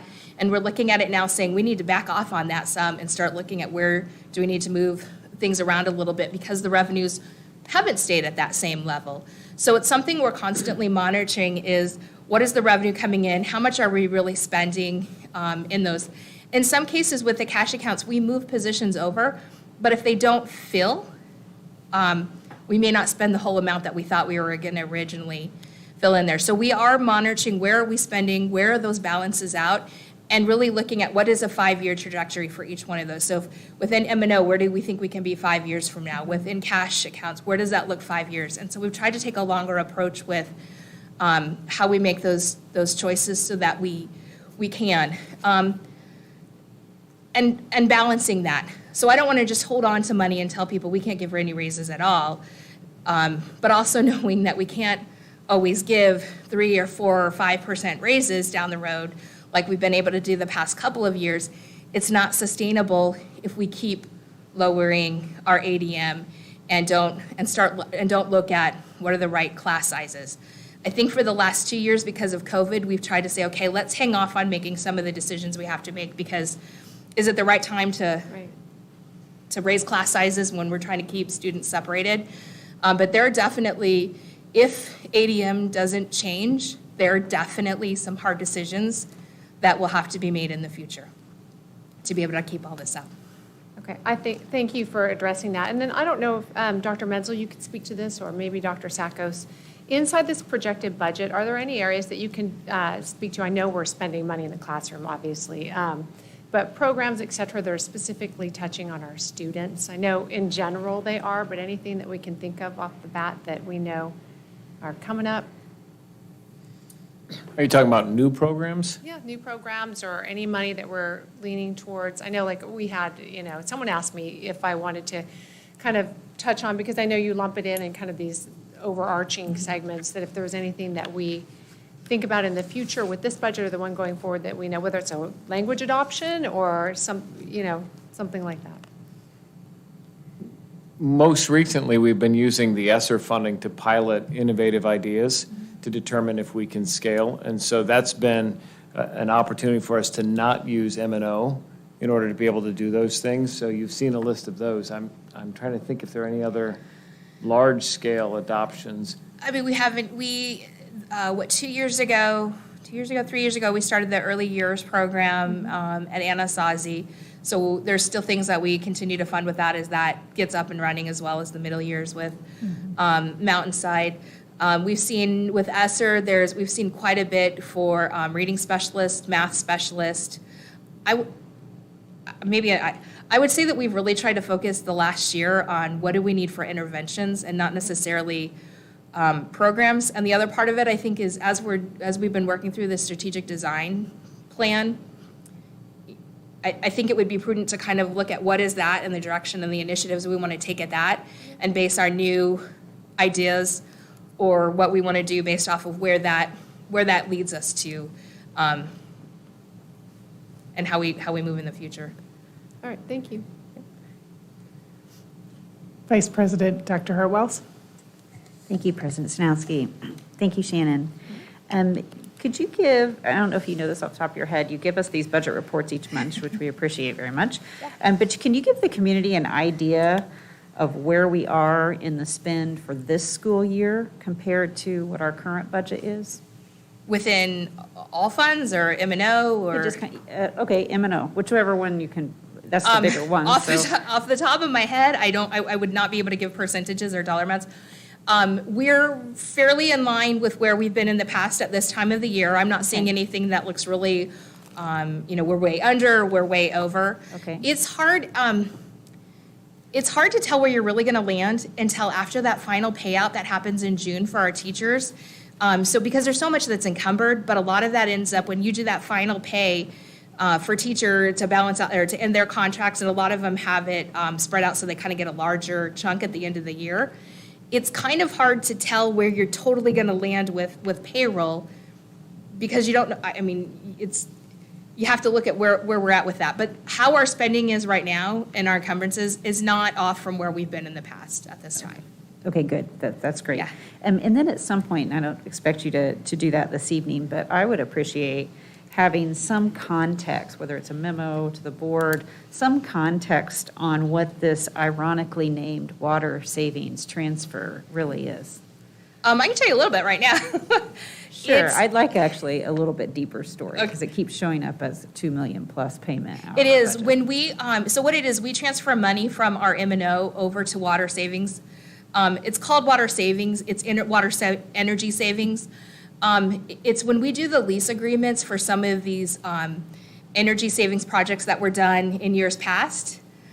We're moving over the principal and interest that needs to be paid on those lease payments, lease contracts. So they're the lease contracts from several years back for some of our other energy savings programs, like solar or the mid-state lighting projects that happened.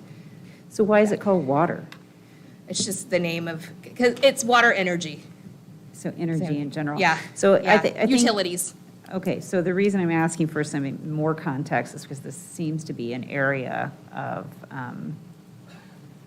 analysis ripe, perhaps, I'll say, and just leave it at that. But I would like to have a deeper discussion on the energy management and the contracts that the district is bound into currently, and what a reasonable way forward and more cost-effective way forward could be.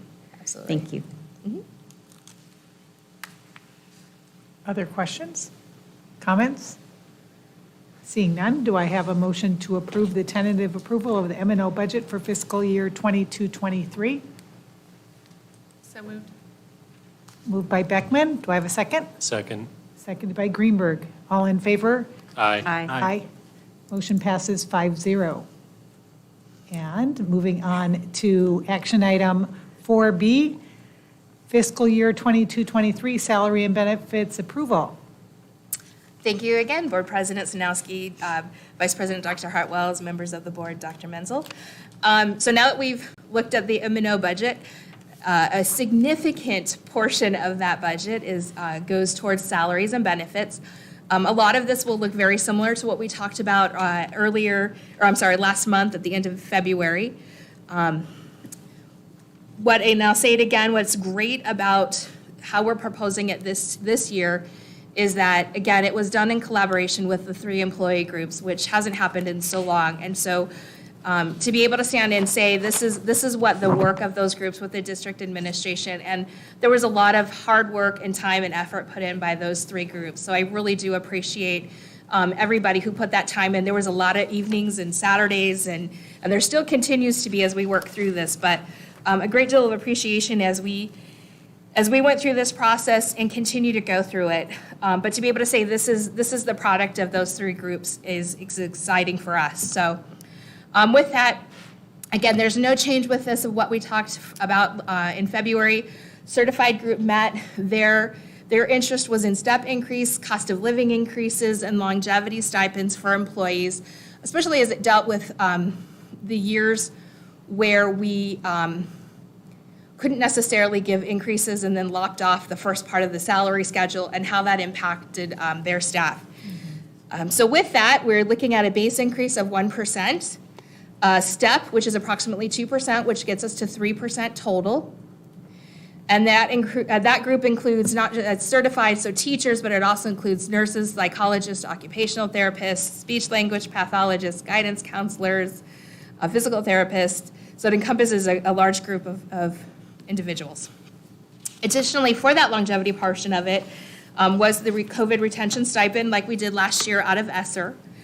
They proposed a little bit different structure than what some of the other groups did, but we wanted to honor what the proposals that each group came up with. So this was their certified proposal. And so with that, it's a little bit tiered as to how much you receive based on your years of service with Scottsdale. We did that in 2 installments last year. 2 reasons, essentially the first being when you sign that contract and then for retention, and then we paid the second portion later in the year as a, yes, you did come back. I know there was quite a bit of talk at the last meeting as to when that should happen or at what time of the year. I will say we would like to propose that, administration would like to propose that with the first installment, it be done after all of the contracts for that group are in. So what we did last year is, as people sign their contracts, and they have a little bit of time to do that, payroll and HR were consistently going and saying, okay, these people did theirs, now quick pay them, and it became a little problematic to make sure that we didn't miss somebody or overlap. So we'd like to have it set where the first payment is after the whole group, their time period has ended. So when certified, are supposed to have their contracts back in, that we would do it as a group for certified on that first pay after that time. Same thing with admin and classified. The second pay, last year we did that after October break. There's a couple of financial reasons for that, but it seemed like the appropriate time. I left this as fall. I know there's a little bit of discussion as to where that should really land and what the appropriate time is. We did do a little bit of research and because the question came up as to liquidated damages. Not everybody pays liquidated damages, so it's hard to kind of compare that and say, well, these folks did, and they did get the stipend, but they paid the liquidated damages. So that was a little bit harder to put that together and say, did that make a difference or didn't? Because not everybody pays it. We do know that, and I don't have this broken out by certified or classified, but about 168 people left from July 1st till spring or fall break when we made that second payment. So there are people who do still leave unfortunately. And I don't know the start dates necessarily of when they came. Maybe they weren't with us that long, but we do know that there are some individuals that did leave after the school year started, unfortunately. So that's up to where you all feel the best time would be, but we propose that as sometime in the fall, once school has come back. For the classified group, again, theirs was to look at their salary schedule and how could they reduce the compression issues that were happening on the salary schedule, particularly with minimum wage and how that has really impacted that schedule, as well as the fact that we know that you can pick up a job at Target for 15 or in some cases $25 an hour. So how do we address some of that with knowing we have limitations as to what we can afford? They looked at that. We looked at additional paid holidays for 9-month and 9-month plus 3-day work calendars were their schedule or their asks. So with that, we have the new tiered salary schedule that ranges between $13 an hour and $35.66 per hour. It looks at the years of service within Scottsdale Unified School District, but we also wanted to guarantee 3%. So if on that new salary schedule, you landed in a place that didn't provide a 3% increase, you would still receive at least that 3% increase. And we wanted really to do that. That would be the case with certified, that would be the case with classified. And then the additional part of that was adding 3 additional paid holidays on those calendars for the 9-month employees. The next group being the principals and assistant principals.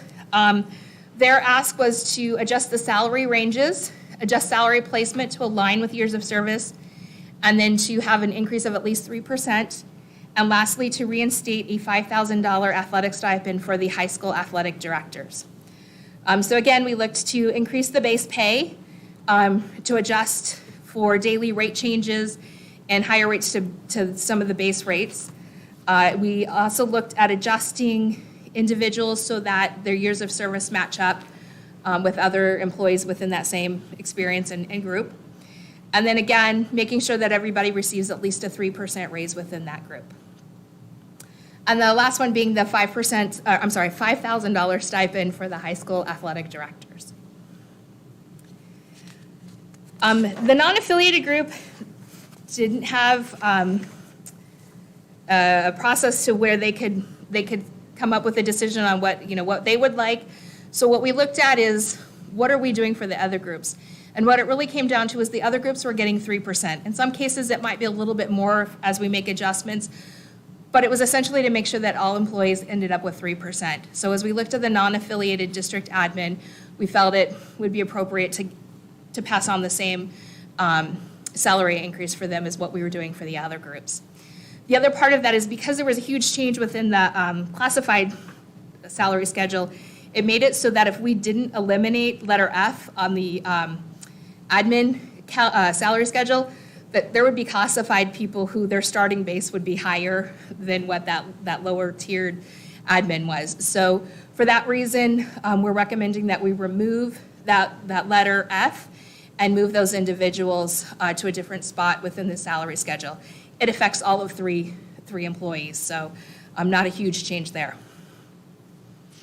And then again, for everyone, the COVID retention. For certified and admin, classified and admin, this would just be the $1,000, again, $500 at the beginning of the year, or after they sign their contract, $500 sometime in the fall as agreed upon. So it's a similar time frame as the certified. With that too, we would also do a separate pay, so it's very clear this is your additional COVID stipend. And then the last group being cabinet. The proposal there is to move, there's a car allowance that's in as part of their benefits right now. So the proposal is to move that into the salary line for the employee, and then an increase of $1,500 per employee. So whereas the other group is a percentage, this is a flat rate increase for all cabinet members. At the last meeting, one of the questions was how does this break down by fund? Because we talk a lot about M&O and how it impacts M&O, and that's the largest group of where things are paid for. But there are other funds that do pay for some of our positions. So this just looks at between the groups, certified, classified, those areas, how does it break down? Again, M&O being the highest portion of it. We have some classroom site fund will go up because a portion of every teacher's salary is paid out of classroom site fund. And D and gaming pays for portions of certified and salaries. We purposely moved positions over to Medicaid, and so this will impact that a little bit, but it's not a huge, I mean, it's $44,000. It's not a huge impact there. Our grants have a little bit of an impact. Community education, I was a little bit worried about this one because that's a bigger impact than some of the other areas, but we have talked with Ms. Bono about that, and she's making some changes again within her own department, and we think there actually are some positions there that probably could be eliminated, and then they'll see a cost savings within that community education as well. Food services, Patty is also aware of the changes there, and so she's not concerned about that impact to her budget either. And then the other ones are very minimal. The other funds being, we do have some positions that are paid out of auxiliary gifted accounts, some of the smaller, they're a mixture of smaller cash accounts that are paying for some of those positions. And then when we look at the benefits, nothing changed here from the last meeting. It's still we are paying for a portion of the medical insurance. It depends on the premium, depends on which plan you select. Again, the paid life insurance, accidental death and dismemberment for all employees, and then the cabinet, that part stays the same as what we've discussed in the past. So with that, I'll take questions. Board members? Board Member Vice President Hartwells. Thank you, President Snowski. Thank you, Shannon. I just want to offer an observation.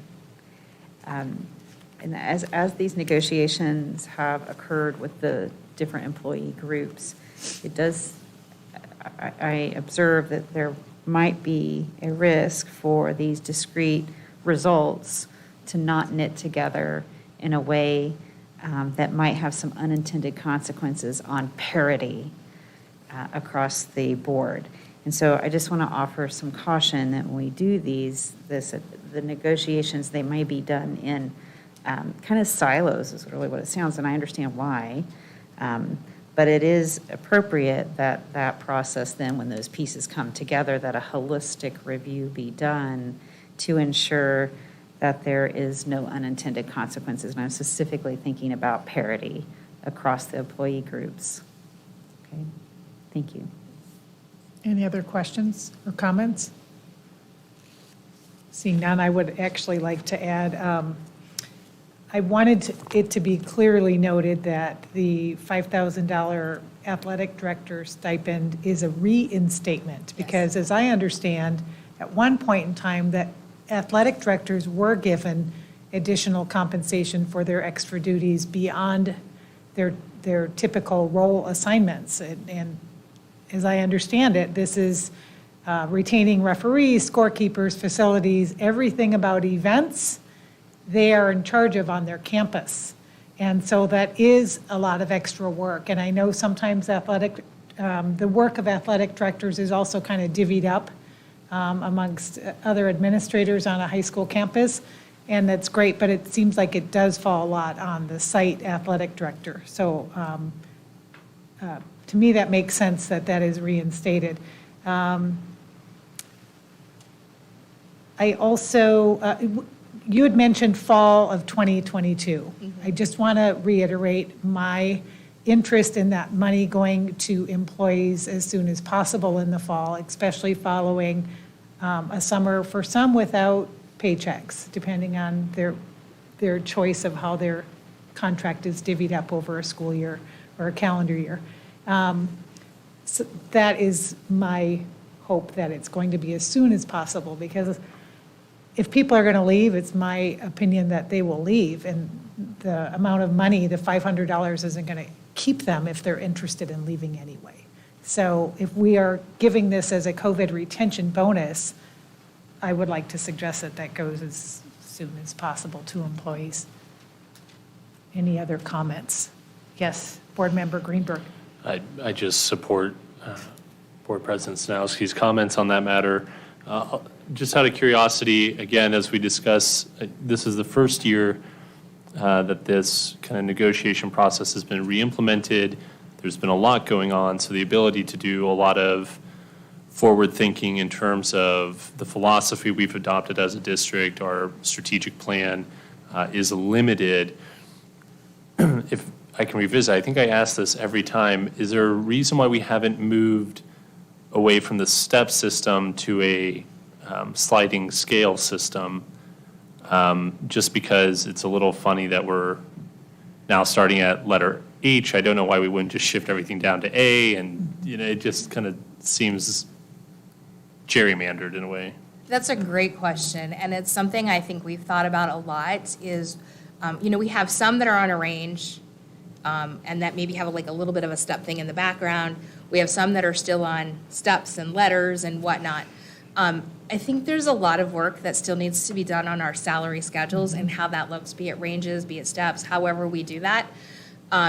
So whereas we got a great start with the employee groups and for what we need for this year, there's still a lot of work that we need to look at within our salaries as a whole. And, where do people land? Where's the appropriate placement? And again, why do we start on now G? And why is teachers start on step 8? And, there's a whole lot of work we need to do on salary schedules. We're making progress towards it, but there's still a lot more to do. I appreciate that, and I understand that in these discussions as they continue on and as we align things to our strategic plan, and as Vice President Hartwell has pointed out, create a system of parity and uniformity in a sense, so that we're always talking about similar concepts, that how the scale is implemented and how you're placed, whether that's taking on more responsibilities on your campus or years of service or awards you receive or student, whatever that is. The idea is that we've been shown over time. It is just curious to me that we still have this odd system where some are on this and some are on letters. So I just wanted to ask. Thank you. There's a lot more to do there. Dr. Menzel. I was just going to add in response to that we've learned in the past that some decisions have been made quickly with good intentions that had some significant unintended consequences. So when we lopped off 7 steps in order to increase starting pay for teachers, the ripple effect of that wasn't fully contemplated. So we want to be sure that as we move forward in this process, we're taking all of those things into account so that we're building a compensation structure that allows us to attract and retain top talent and do it in a way that's sustainable given the available resources. So we honored the meet and confer process. I think that was really important.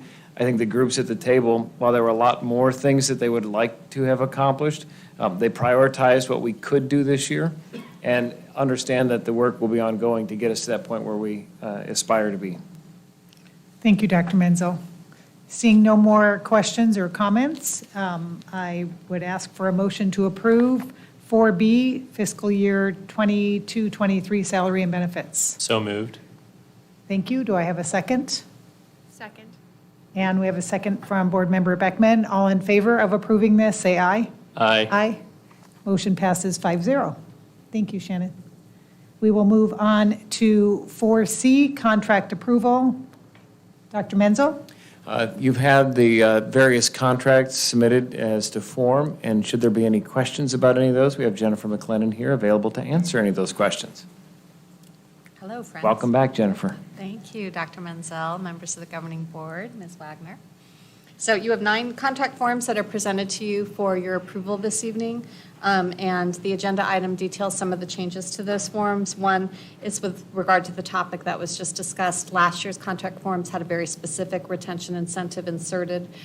This year's contract forms just say that you may approve that as a supplemental pay, which I believe that you just did. There is also language to address the contingency of the aggregate expenditure limit. So a contingency that if you have money but you can't actually spend that money, what would happen? there is language inserted into the special services contract to account for the fact that those set of employees might now be eligible for Proposition 301 funding. There's a change to the notices for support staff that allows them 15 days to return their forms. That's in alignment with other contract forms that you have. And then finally, there's changes to the cabinet level benefit package. Board members, any questions on any of these 9 contracts before you? Board Member Greenberg? On paragraph 2, no, I'm kidding. Which contract? My main, all of them. My main question is about the benefits that are being provided. Have we finally gotten to the point where all the benefits have been cleared up and are, again, to use parity, are uniform across the individuals based on their administrative level? I mean, we had the issue, I'm trying to phrase this in a meaningful way. We had the issue where we were told certain benefits were no longer being offered to specific staff. Then we found out that that staff was still getting those benefits based on their contract, or their contract did not allow those benefits, but we were offering them. Has that all been cleared up now? Okay, yes, I'm recalling what you're talking about. Apologize, So, yeah. yes, that has been cleared up, so no individual is getting benefits that aren't specifically enumerated in their contract. We do have some contract changes that had been made last year, to cabinet contract in particular, where some benefits were reduced. We've grandfathered some other provisions with an eye towards how do we ensure that with some of the other benefits, they're not large in dollar amount, but they're offered to cabinet and not to other groups, that with new cabinet contracts, that won't be included as well. But no one is getting a benefit that's not specifically enumerated in the contract. Thank you. Great question. Thank you for bringing that up, Board Member Greenberg. Any other questions? Vice President Dr. Hartwells? Thank you. This actually is for Dr. Menzel, so don't think, it's not a legal question, but the cabinet contract contemplates performance pay. Where are the performance, it's based on a performance pay plan approved by the governing board, and I didn't see that in the contract. Are there performance pay goals, or are those aligned with your goals? Each of the, does it say those plans are approved by the governing board? It says that the pay plan is developed by the superintendent and approved by the governing board within Okay. the body. So, I mean, we do have performance pay plans in place. We'll send those to the governing board for this year. I don't know if the language was the same last year or not. If so, then I need to bring that forward to you, because I did not realize that. So will we be, how will that be handled then in the contract tonight? This is the contract for next year. I understand, but it contemplates a performance plan. For next year, so we have to, I need to bring to you the performance pay goals that I've been working on with the cabinet officials for governing board approval. That hasn't been awarded yet, hasn't been finalized, because we're still in the current year. So legally, just make sure I understand then. So if we approve the contracts tonight, then as long as before July 1, the performance pay plan for cabinet comes to the governing board, then it's in compliance with the contract that's before us tonight? Madam President, Dr. Hartwells, yes, that's correct. Thank you. If the board takes care of approving the performance-based plan, the superintendent can pay that amount out. And I read the contract to read that it's Dr. Menzel's discretion with respect to that award. I was just making sure I understood the sequence of events to make sure that it's in compliance with the contracts. Okay, thank you. Any other questions on the contracts proposed tonight? Seeing none. Do I have a motion to approve 4C contract approval? So moved. Do I have a second? Second? I've received an approval and a second. All in favor, say aye. Aye. Aye. Motion passes 5-0. Thank you. Thank you. Moving on to 4D, approval of software engineer 1 and 2 positions. Dr. Menzel. You have the recommendation in front of you. I know there were some questions that had been submitted previously. If you have any additional questions, I do have Dr. Watt and Dr. Guerin available to answer those.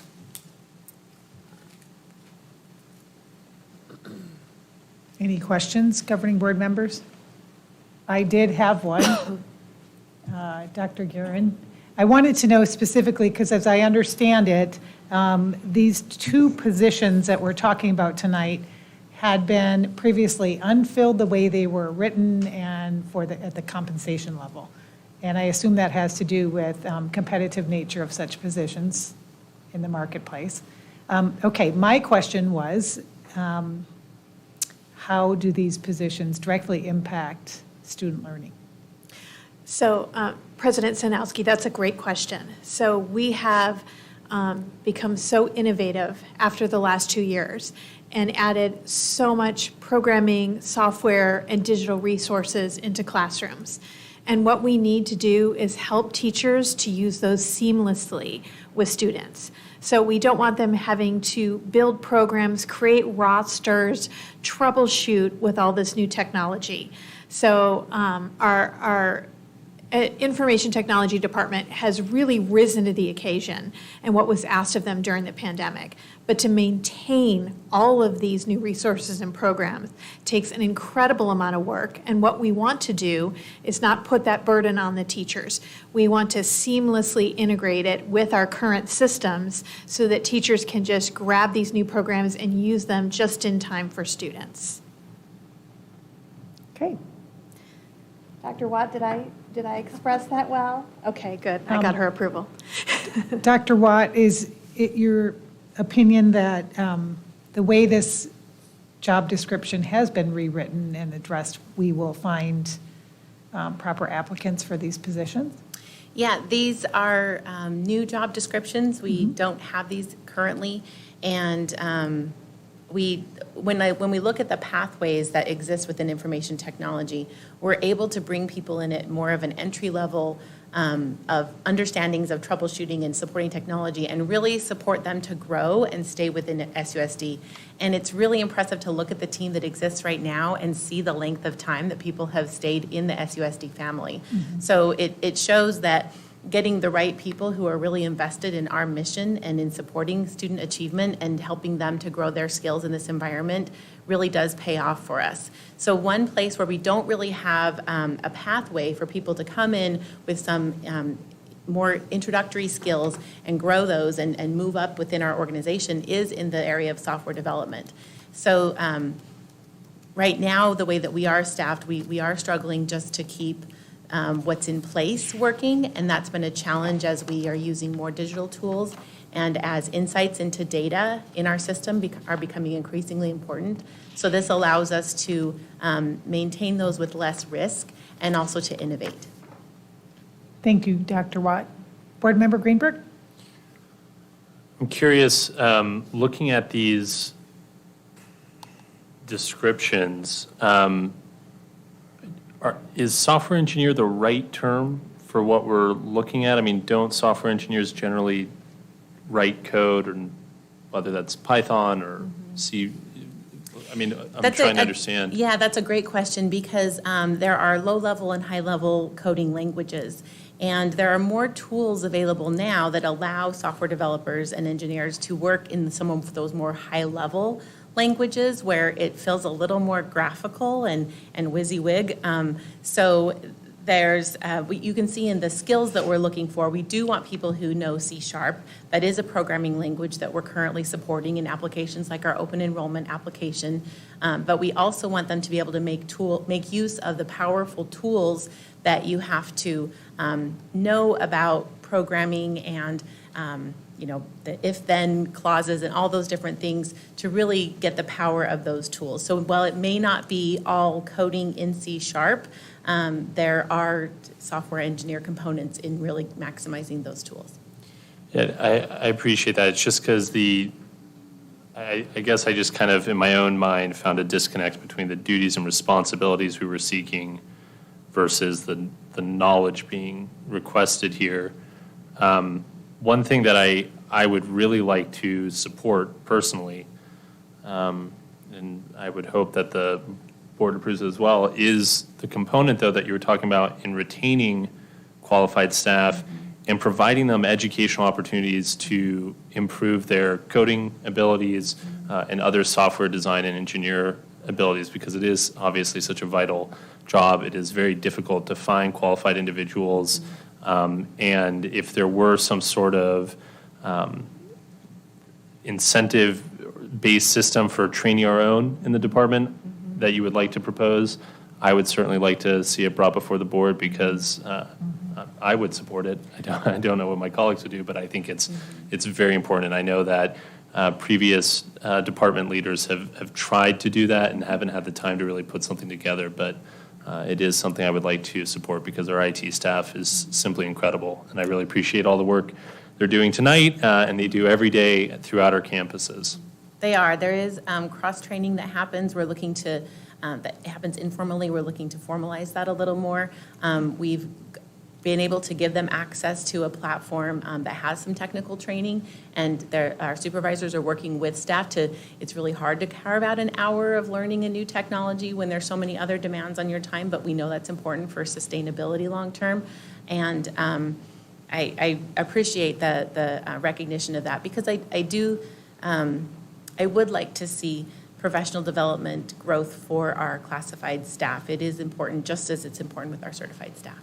I completely agree, and I think that, again, it's hard for a school district in Arizona to compete with other private companies hiring software engineers at the $100+ thousand range a year with benefits. And so certainly, even if it means getting someone with fewer knowledge and skills in that area, but somebody we can train up, and maybe they move on after a few years, but the fact that they can come learn with us, help our students, help our staff, I think is a great kind of trade-off in terms of the training we can provide and opportunities for them. So thank you for that.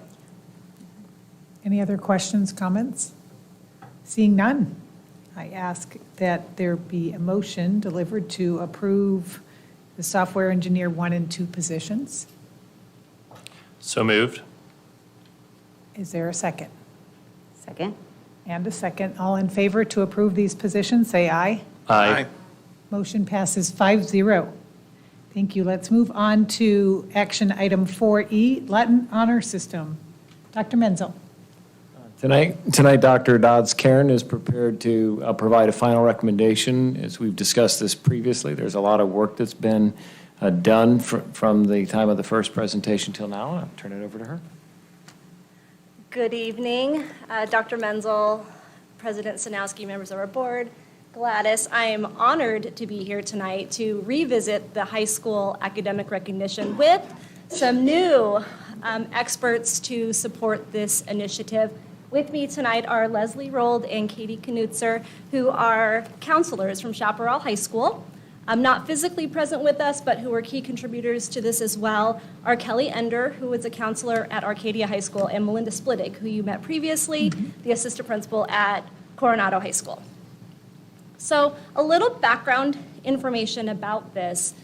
You might remember that initial conversations began a few years ago, initiated by our counselors, and they were really concerned and wanted to look into our current ranking systems.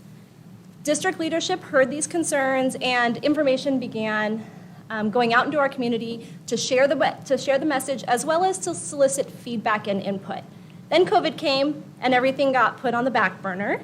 And then I came before you in November. We revisited this, and per your request, we relaunched it to refresh everyone with what our goals are, so that we can have the accurate stakeholder input in order to consider this for SUSD. So a little bit of what we have done since we were last together in November is we launched a thought exchange. We used news networks on all of our high school campuses to communicate to our students and staff. We also communicated via email to our students, staff, and our parents and guardians. That email included a thought exchange link. We then met with the thought exchange leaders to begin to review initial results. And I will say, I noticed a typo in this, I think the Google, when we're all in it. The initial participants should be 1,199, not 199 initially. You'll see we had 1,063 comments and over 15,000 ratings initially. We then reached out to EAB for some research regarding class rank. In December, communications helped to promote the thought exchange for us. We included it in a message from Dr. Menzel, and that allowed us to kind of reignite what went out in November right before Thanksgiving break. We then brought the ideas that we gathered from Thought Exchange to our counselors and our assistant principals. We took it to our principals in one of Melissa's meetings as well, and then we came to Cabinet to share some of the findings through Thought Exchange. Based on the findings in Thought Exchange, we held a parent meeting that Leslie and Katie will share a little bit more about later to address some of the misunderstandings that appeared in the Thought Exchange, as well as to address any questions that people might have. As you might remember, we had a graphic that was created so that we could explain why we believe this is important and what that timeline would look like, which classes would be affected by this shift from class rank to the Latin honor system of academic recognition. The findings of our thought exchange yielded 1,400 participants, 13,000 thoughts, and 21 ratings.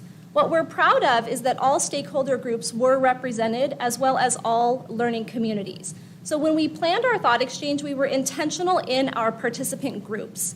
We had a student participant group, we had a parent and guardian participant group, and we had a staff participant group. And they were kind of siloed so that one group didn't influence another. And we thought that that would be really important so that students could talk amongst each other, parents and guardians could talk amongst each other, and staff could talk amongst each other. Overall, themes that emerged were very positive.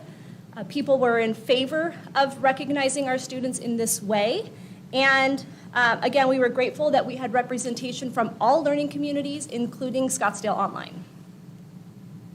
So I'm going to ask Katie to come before you to share a little bit about the virtual parent meetings that we held to address some of the thought exchange and some of the questions that were posed.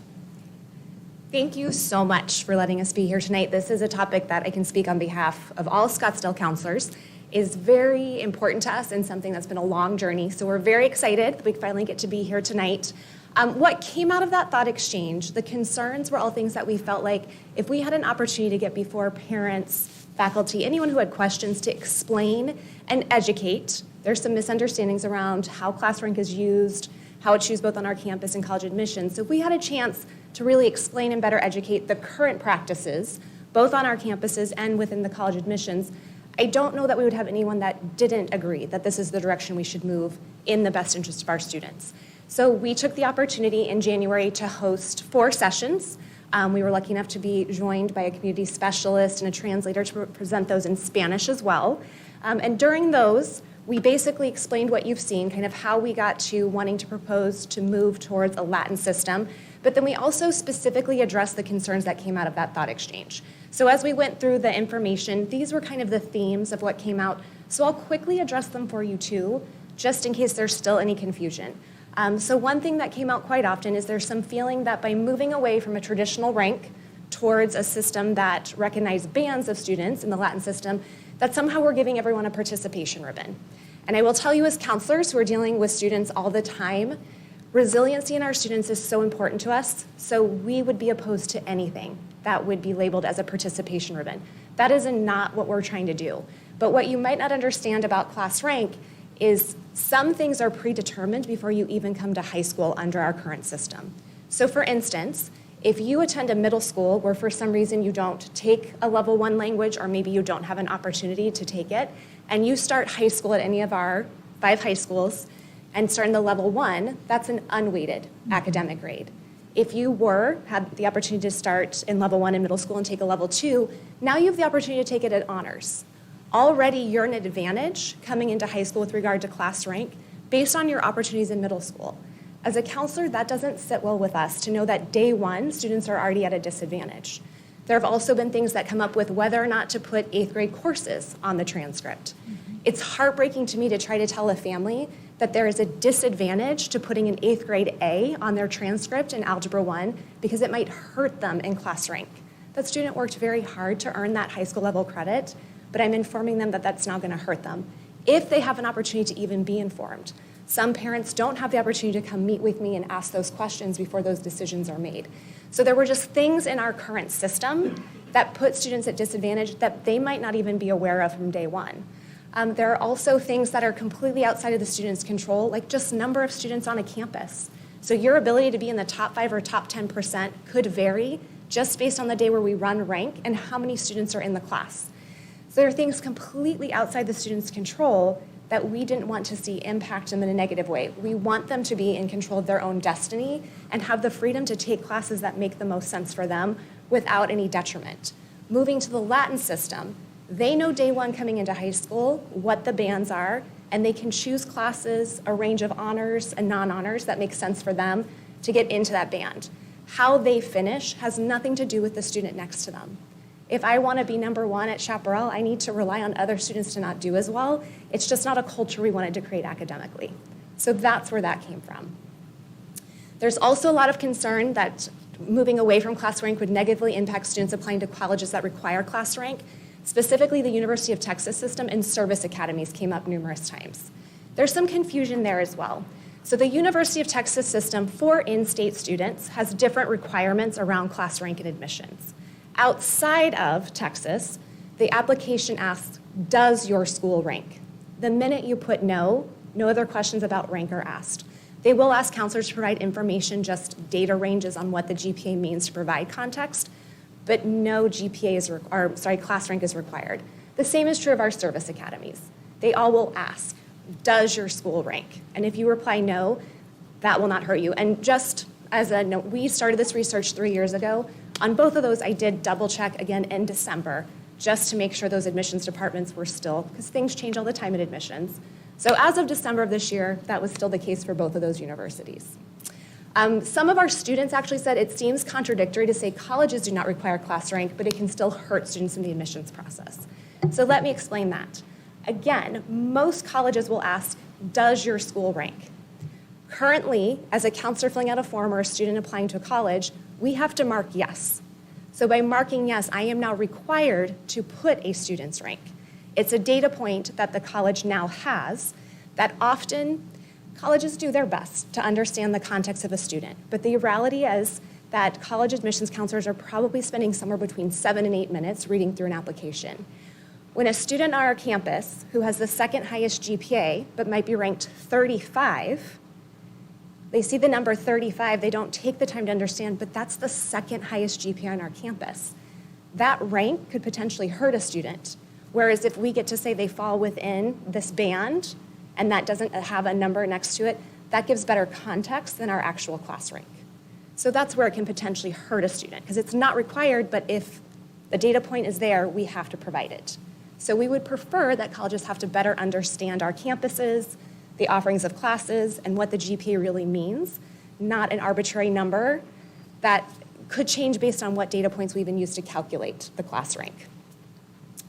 Students also suggested that if they work hard enough to be number 1, they should be recognized.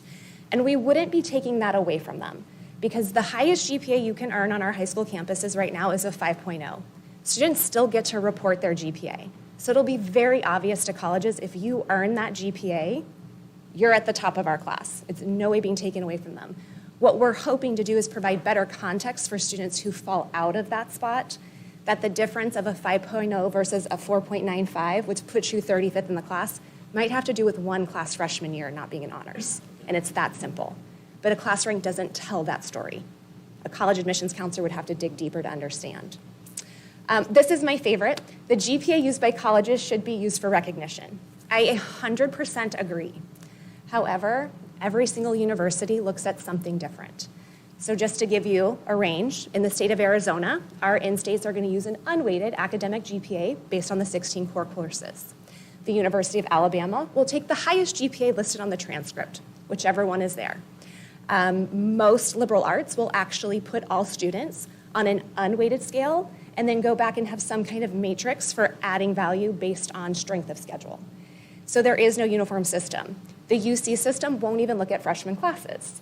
So we are doing our best to make our students most competitive given these various admissions processes, and we really strongly feel that moving away from a class rank actually helps them more than anything. And the final one that came up is within the recognition categories, there's a big difference between 4.5 and 5.0. And that is true. Currently, in class rank, we use a weighted academic GPA. So you can achieve a 5.0. We are looking in the Latin system to move to an overall GPA, to really honor all the classes that students take, be it honors, be it arts, be it in physical education, whatever pathways they might choose. And I know that's a big goal of our district, is to honor all pathways. So that's why the range exists, because it's actually much harder to get closer to it's not possible actually, to get to the 5.0. So under the academic, just using academic classes, that is a big range. If we're using an overall GPA, it actually isn't quite as big as what it might seem. So it is a little bit of a culture shift in that regard. So those were some of those. I'm going to ask Leslie to come up now, and she's going to talk a little bit more just about the specific colleges that we met with. All right. I'm shorter. Okay.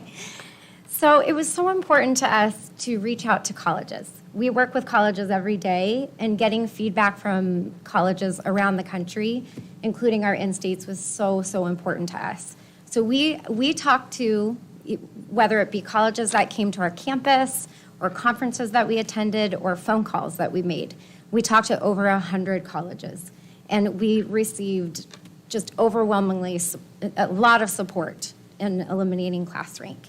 So I want to read to you what a few colleges said. And just a quick note, our in-state schools do not use class rank for admission or for awarding scholarships, like merit scholarships. So we thought that was super important because so many students do stay in Arizona. Tulane said, I think it would be great to eliminate ranking since many schools have moved away from ranking. Over 75% of our most recent incoming class did not have a rank provided on their transcript. And that's something that we have heard. It's about 60 to 70% of high schools throughout the country no longer use a class rank. Columbia, we record a student's class rank only if it is included on the student's official school transcript. Personally, it is not my favorite metric, and I see so few transcripts including class rank these days. The one that really stuck out to me was a conversation I had with an assistant director of admissions at Duke University.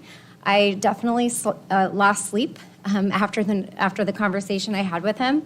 We work closely with him. He's an amazing college, just an advocate for high school counselors. He retired this year, but he really had an in-depth conversation with me.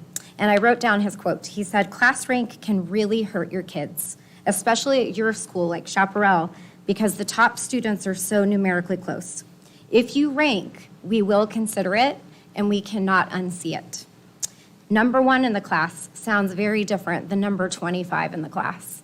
So I want to just tell you about number 25, not this year, but at Chaparral in a previous year, had a 4.91 GPA, all A's in all honors and AP classes, except he took one class, software development, because that's what he wants to study in college. And he barely made it in our top 5% of our class. That's where I just really struggle with this as a counselor. Amazing kid, and I just don't think it's right. So I just wanted to give you that anecdote because that's such a perfect example of how class rank can really affect a kid. So that's why this is so important to us. And it's very important to a lot of other places, school districts and other schools that we also find to be academically challenging. Brophy and Xavier do not use class rank. PCDS does not. Paradise Valley School District no longer ranks. Chandler and the base of schools do not use class rank. So it's just another point to make with our people in our state, other school districts in our state. So thank you so much. It means a lot to be able to present in front of you. And this is, like Katie said, it's such a topic that is near and dear to us because we see it impact kids every single day. Thank you.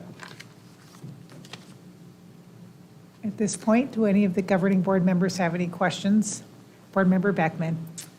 I really just have two. One quick one. Why are we starting with this year's freshmen, though? That is a great question. If you ask us counselors, we would like to start sooner.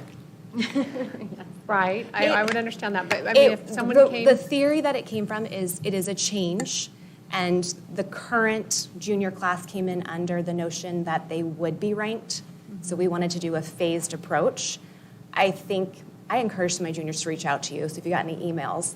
I think our junior class feels like they would be okay with it going away, but when they entered, the planning guide they entered under did have rank, so conversations where it wouldn't be fair to change midstream on them. So that's the rationale. If you want my personal opinion, I think And we're I ready to be understand, done. and you put a lot of work into this, and I appreciate it, because I was one of the board members that really wanted to see the work. Understandably, and we'll admit, when we first did this, I was I'm like, wait, how is this going to Yeah. affect kids in college admissions? A little nervous. So, yes, I'm right there with you. But back to that question about the freshmen, you kind of just made my point that some maybe came in with parents that like the class rank and it's midstream for them right now. So how do you speak to those families? And there will be a few, regardless of, the overall opinion, that we're like, Scottsdale does rank, and, my son's going to do this, or daughter, hopefully daughter too. How are you going to tell them that midstream we changed it up even though they made the choice to come to our schools? I mean, I would guess that most of them don't understand rank because we don't actually report it until junior year. So I think if they understood now that they have an opportunity to not be subject to that, they would overwhelmingly choose not to. And we would have it in writing versus the other classes didn't have that, if that makes sense. Okay. But I do hear your point. And Board Member So- Beckman, maybe Leslie or Katie, you could elaborate on the semester when rank occurs and what kids come to you with asking for when they go to be ranked. So they do not get ranked, and they are not even aware of their ranked until the end of the sixth semester, which is very late, because then at that point, they now start to understand what their decisions over 3 years have really meant. And I understand that. My only question was not necessarily that they've already been ranked as juniors, but that they're here because we do rank. Does that make sense? Not because they're a freshman that have already been ranked, of course not, but like that they are here because they understood how we operate academically. And I'm not opposed to this. I understand, and you gave I hear a you. great presentation and some wonderful points that I truly appreciate. I just was curious about that thought. And I mean, you may not have a specific answer. But. Well, I mean, we could rank if needed for any reason. I don't know that, at least in our freshman meetings with parents, I've never had a parent ask me or, make sure that we as a school rank. That's not really, I don't know that that's a reason that a student would choose Scottsdale over someone who doesn't. I don't think they understand, which is part of the reason we want to eliminate it. I know like Arcadia has a really strong history of their valedictorians. They have like 5 this year. It's really important to some of those families, especially ones that have siblings that maybe came through and they want to see that for their child or whatever. So again, while I appreciate this, and yes, I'm in support, I just am curious about our discussion with those families.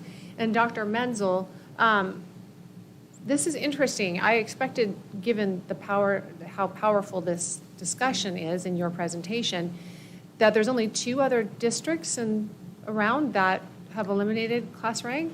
I would say Arizona is on the slow side of adopting. And I can't guarantee that that's all. At the time when we reached out, we did surrounding, so there might be more that have since changed course, because the conversation began a long time ago. We focus more on, at least for us, where our most students go back and forth between, so neighboring districts, but I don't think that list is exhaustive. No. Those are just some of the ones. Okay, thank you. Vice President Dr. Hartwells, and then Board Member Greenberg. Thank you, President Sanowski. Thank you so much for this presentation and all of the years of work that you've put into a very compelling presentation and a proposal that, in my view, offers actually a more inclusive and a more current definition for academic excellence for our students. I'll just point out, my working hypothesis that a lot of the other schools in the state of Arizona, particularly our peers, may not do the analysis that you've done, and even you admitted at the outset you're kind of a little cautious about what this means, is because the state schools here in Arizona don't require it. They don't look at it anyway. So it may not be as much of an impact. It may not be on the radar screen. Well, I'll just I'm sorry, go ahead, Leslie. I was just going to say, it used to be tied to, I've worked in college admissions at U of A for 10 years, and there used to be scholarships tied to rank. Those are, exist anymore. So I think that's another reason why Arizona has been slow. The school districts have been slow to move towards this, because for a long time, it was a strong factor in college admissions and scholarships in Arizona. Well, I would say if we had you you all went on a little road trip around the state of We'll do a little Arizona, this would all be campaign. done in 2 months' time. That's my Yes. my vote. We'll do it. Okay, I am strongly supportive of this. I didn't need this presentation to see the value of it, but I appreciate your work, and I want to thank all of the guidance counselors here in Scottsdale Unified School District for their dedication to your students' success and continuing to lead this conversation. That takes some persistence, and your respectful persistence, all, I believe, wrapped in a very warm, loving hug, I hope is about to pay off in a few minutes. Thank you. We hope you feel hugged. That was our hope. We're counselors after all. We want you to all be happy when we leave, so if there's anything you're concerned, we'll do our best. Board Member Greenberg. Thank you very much for this presentation, and as you know, echoing Vice President Hartwell's point that as of the previous presentation that we had on this matter, I have been very strongly supportive of this. Did we receive any feedback to the point that, we chose Scottsdale Unified School District based on its ranking policies? Or do you recall any comments of that nature? I can honestly say I haven't. I haven't either. And we have just done freshman meetings. The only conversations I've had are parents saying, we're hoping this goes away. We're hoping this won't apply to our freshmen coming in as they're thinking about how geometry in 8th grade is going to impact her. Well, and even when people have been resistant, when we share the thoughts we've shared with you, they're like, oh, wow. They just didn't think of it that way. So not necessarily in our freshman meetings that it comes up. I appreciate that. I'm not surprised by that fact. I did not, this is anecdotal, but I don't think any of my friends and I even knew there was a class rank. And I don't know what Arcadia High School's history is now, but certainly when I was at school, we did not have valedictorians, and we didn't have valedictorian speeches. It wasn't something done at Arcadia. Maybe that's changed. But it wasn't something we reported either. I imagine if some program out there demanded that a class rank be provided and a student really needed it, we could provide that data point. It seems to me. Trust me, if it was the difference for a student, Leslie and I would figure out a way to make it happen Right. for a student. Right. We've yet to find one, though. It sounds to me. Scholarship or admission. Right. Yeah. It sounds to me that the issue is that by blanket providing it, we have to disclose it. And I know what you're saying. I don't quite understand, and I don't think I ever quite understood how the difference between the overall and academic GPAs and. If you would like a little lesson on that, I'd be happy to take you through the 4 different GPAs reported on our transcript and what they all mean.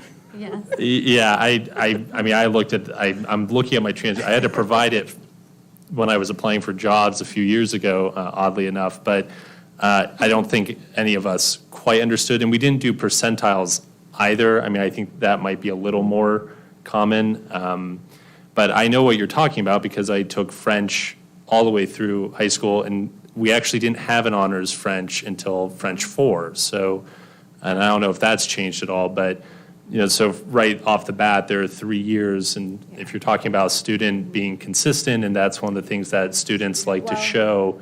We also had a year where level 2 honors was added midstream. So automatically, any student who actually was in the 3rd year was at a disadvantaged class rank because their cohort who started in level 1. Before them got to midstream, right? So I think, I do appreciate the holistic view. As I said, it seems like because it's a data point that can be created based on the GPAs that we have and the information, that remain available to us. If a student runs into that issue or really wants to know what it is, I don't see a reason why we shouldn't tell, if they really want to know. But I do understand the blanket reporting problem here, and I'm supportive of this change. So thank you very much. Thank you. Vice President Dr. Hartwells. I was just going to pose the question really to my colleagues, and that is maybe taking a harder look of if we were to do this, when the start date should be. I'm not going to lobby anyway, but I do think that it's worth discussing. I appreciate the reason that it's been proposed to start with kind of a new high school class. However, class rank is not assigned until, as you indicated, the sixth semester. I know at Desert Mountain, the class rank is not shared. The students share it themselves if they so choose, but otherwise it is not shared other than on the written transcript. So this is not necessarily something that needs 3 years to wave in. If it is as beneficial, and I do believe it is in my own personal experience as a parent, to make this change sooner than the class of 2026? Just something I'm putting on the table for discussion and consideration. Thank you. Board Member Greenberg. Vice President Hartwells, I appreciate the question. I think I will accept the recommendation that's been provided that we do this, but certainly if the board as a whole feels that it should be done pretty much, or it should be done sooner, I'm supportive of that too, as long as any students who really want this class rank for whatever reason can be provided that information. I don't have it, but I agree, Vice President Hartwells, as I said, I don't think any of us were aware that there was a class rank, especially because there was no valedictorian when I was there until we got our transcripts to apply for college or university and had it at the bottom. We never saw it, and it was not publicly disclosed either. Any other questions or comments on the subject? Board Member Beckman. Okay, couple. First one, Board Member Greenberg kind of brought up the topic, and I remembered I had a community member ask, why the Latin system versus a percentage? We picked the Latin system because it more aligned with what most colleges do. Okay. So that's when the conversations, we just tried to align with what colleges use as a recognition system. And we felt like students are used to at least looking at a GPA, so it kind of aligned with setting a target that they knew ahead of time. And I guess, what do you mean by bands? Do you mean like the top?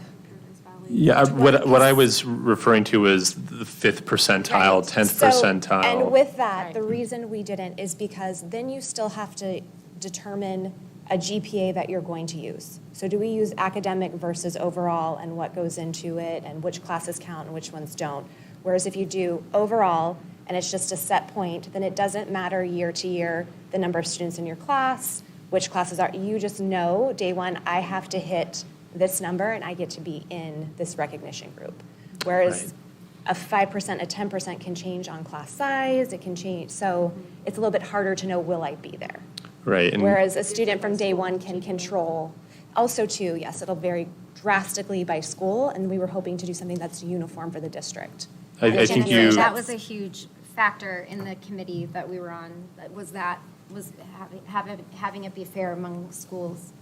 Board Member Beckman, I don't mean to interrupt. I think that you had mentioned in the example of the Chaparral student who almost did not even make it into that group despite taking on a very complex schedule because of his or her individual interests. And I think, I mean, if it were up to me, GPAs would be gone too, but that's a different story. We can go the way of no grades too. There are schools out there doing that, so mixed feelings on that. But we're just asking for this to start. Yes, just this.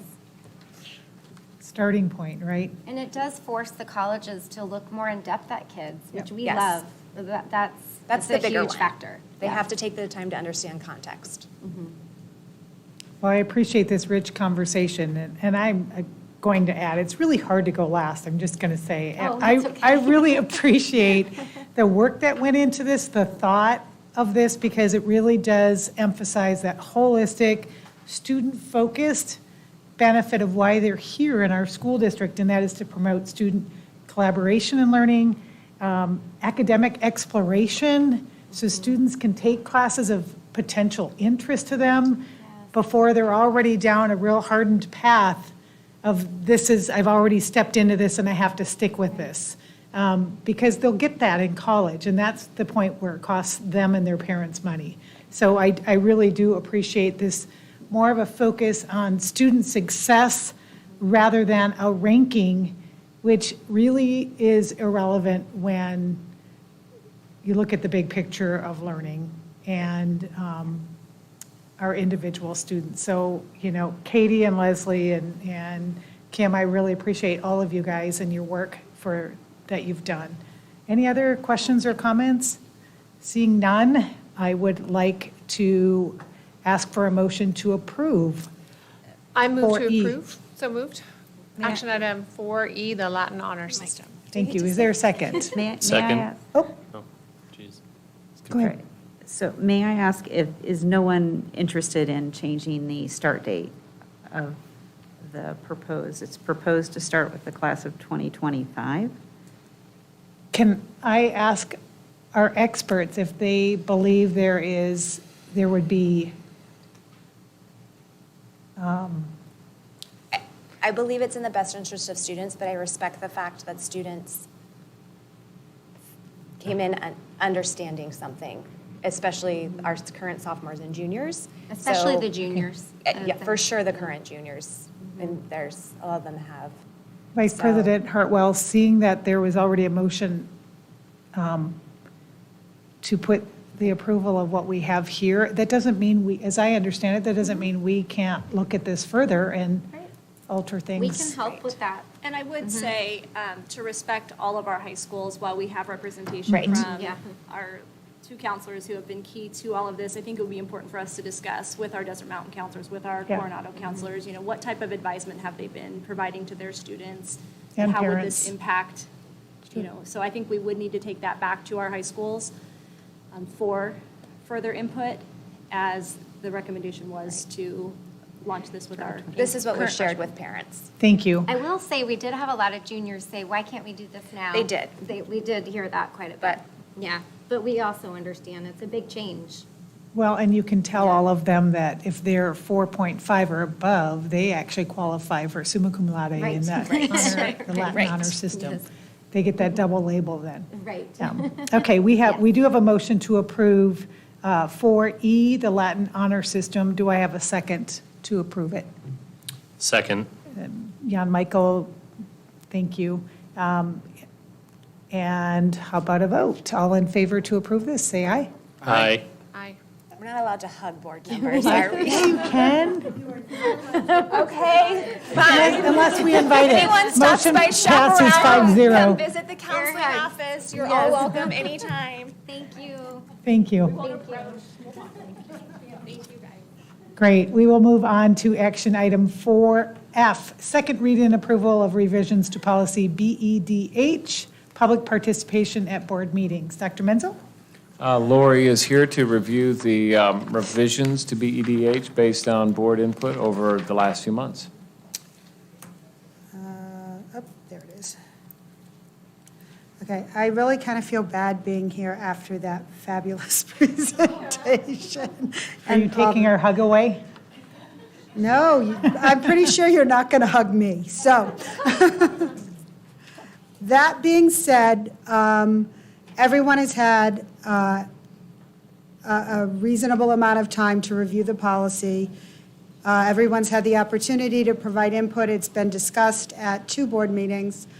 I really don't feel the need, unless you request one, to do a presentation, but I'm certainly here more than willing to answer any questions, and also to encourage you to have the discussion before you take your up or down vote on this proposed policy. Sorry. Governing board members, comments?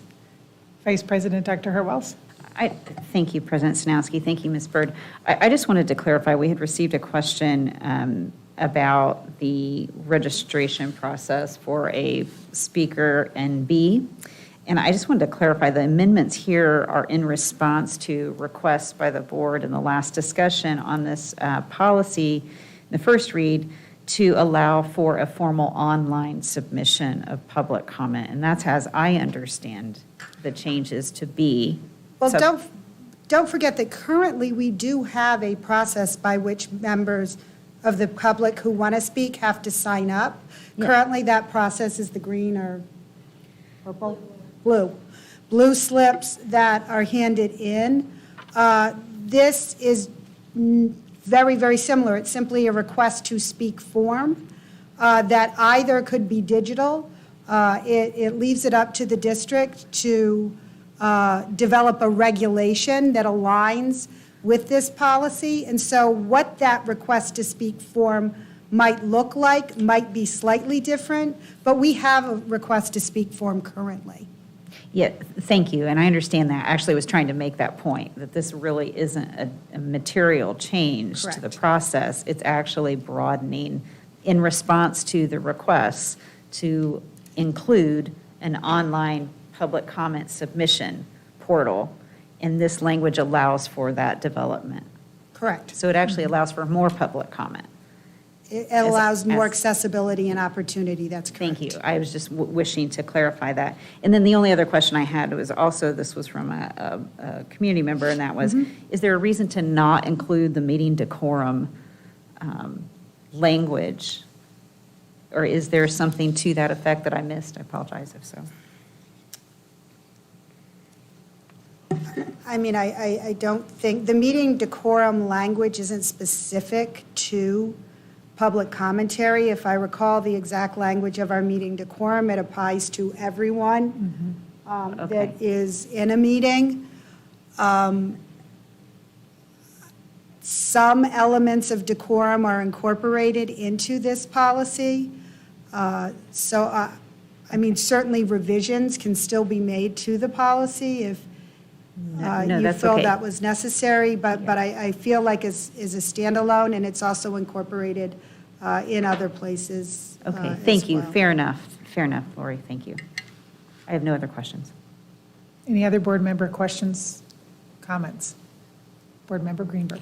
I would just like to thank Lori and our board and administration, as always, for everyone's input in revising recommendations and getting a policy done that I think increases accessibility for the public to participate, but also creates a way for people to feel safe while doing so. So I appreciate all the time and effort put in by the board, administrators, council, and thank you very much for that. Seeing no more comments or questions, do I have a motion to approve 4F, second reading and approval of revisions to policy BEDH? So moved. Do I have a second? Second. Moved and seconded. All in favor to approve the second read of revisions to policy BEDH, say aye. Aye. Opposed? No. No. Motion passes 3-2. Thank you for your input. Thank you, Ms. Bird. Now, looks like we are going to move into executive session. The time is 8:42 PM.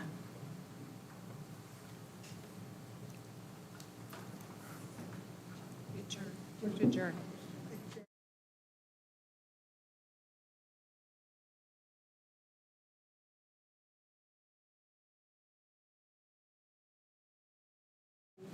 Yes, yeah.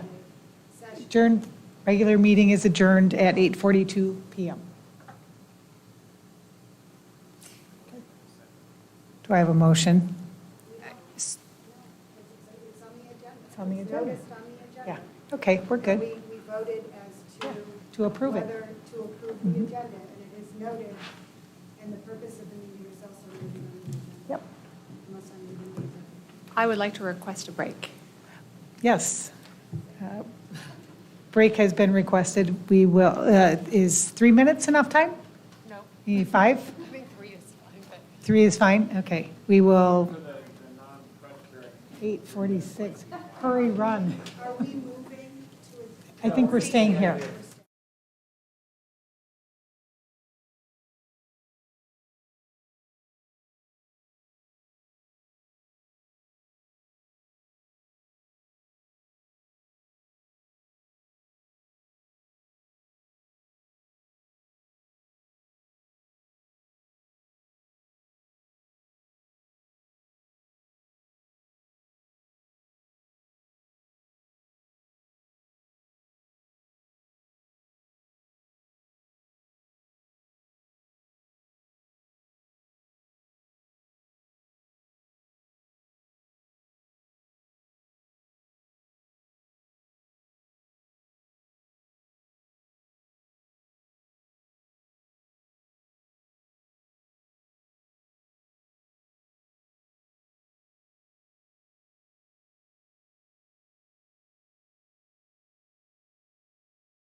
It's 9:56 PM.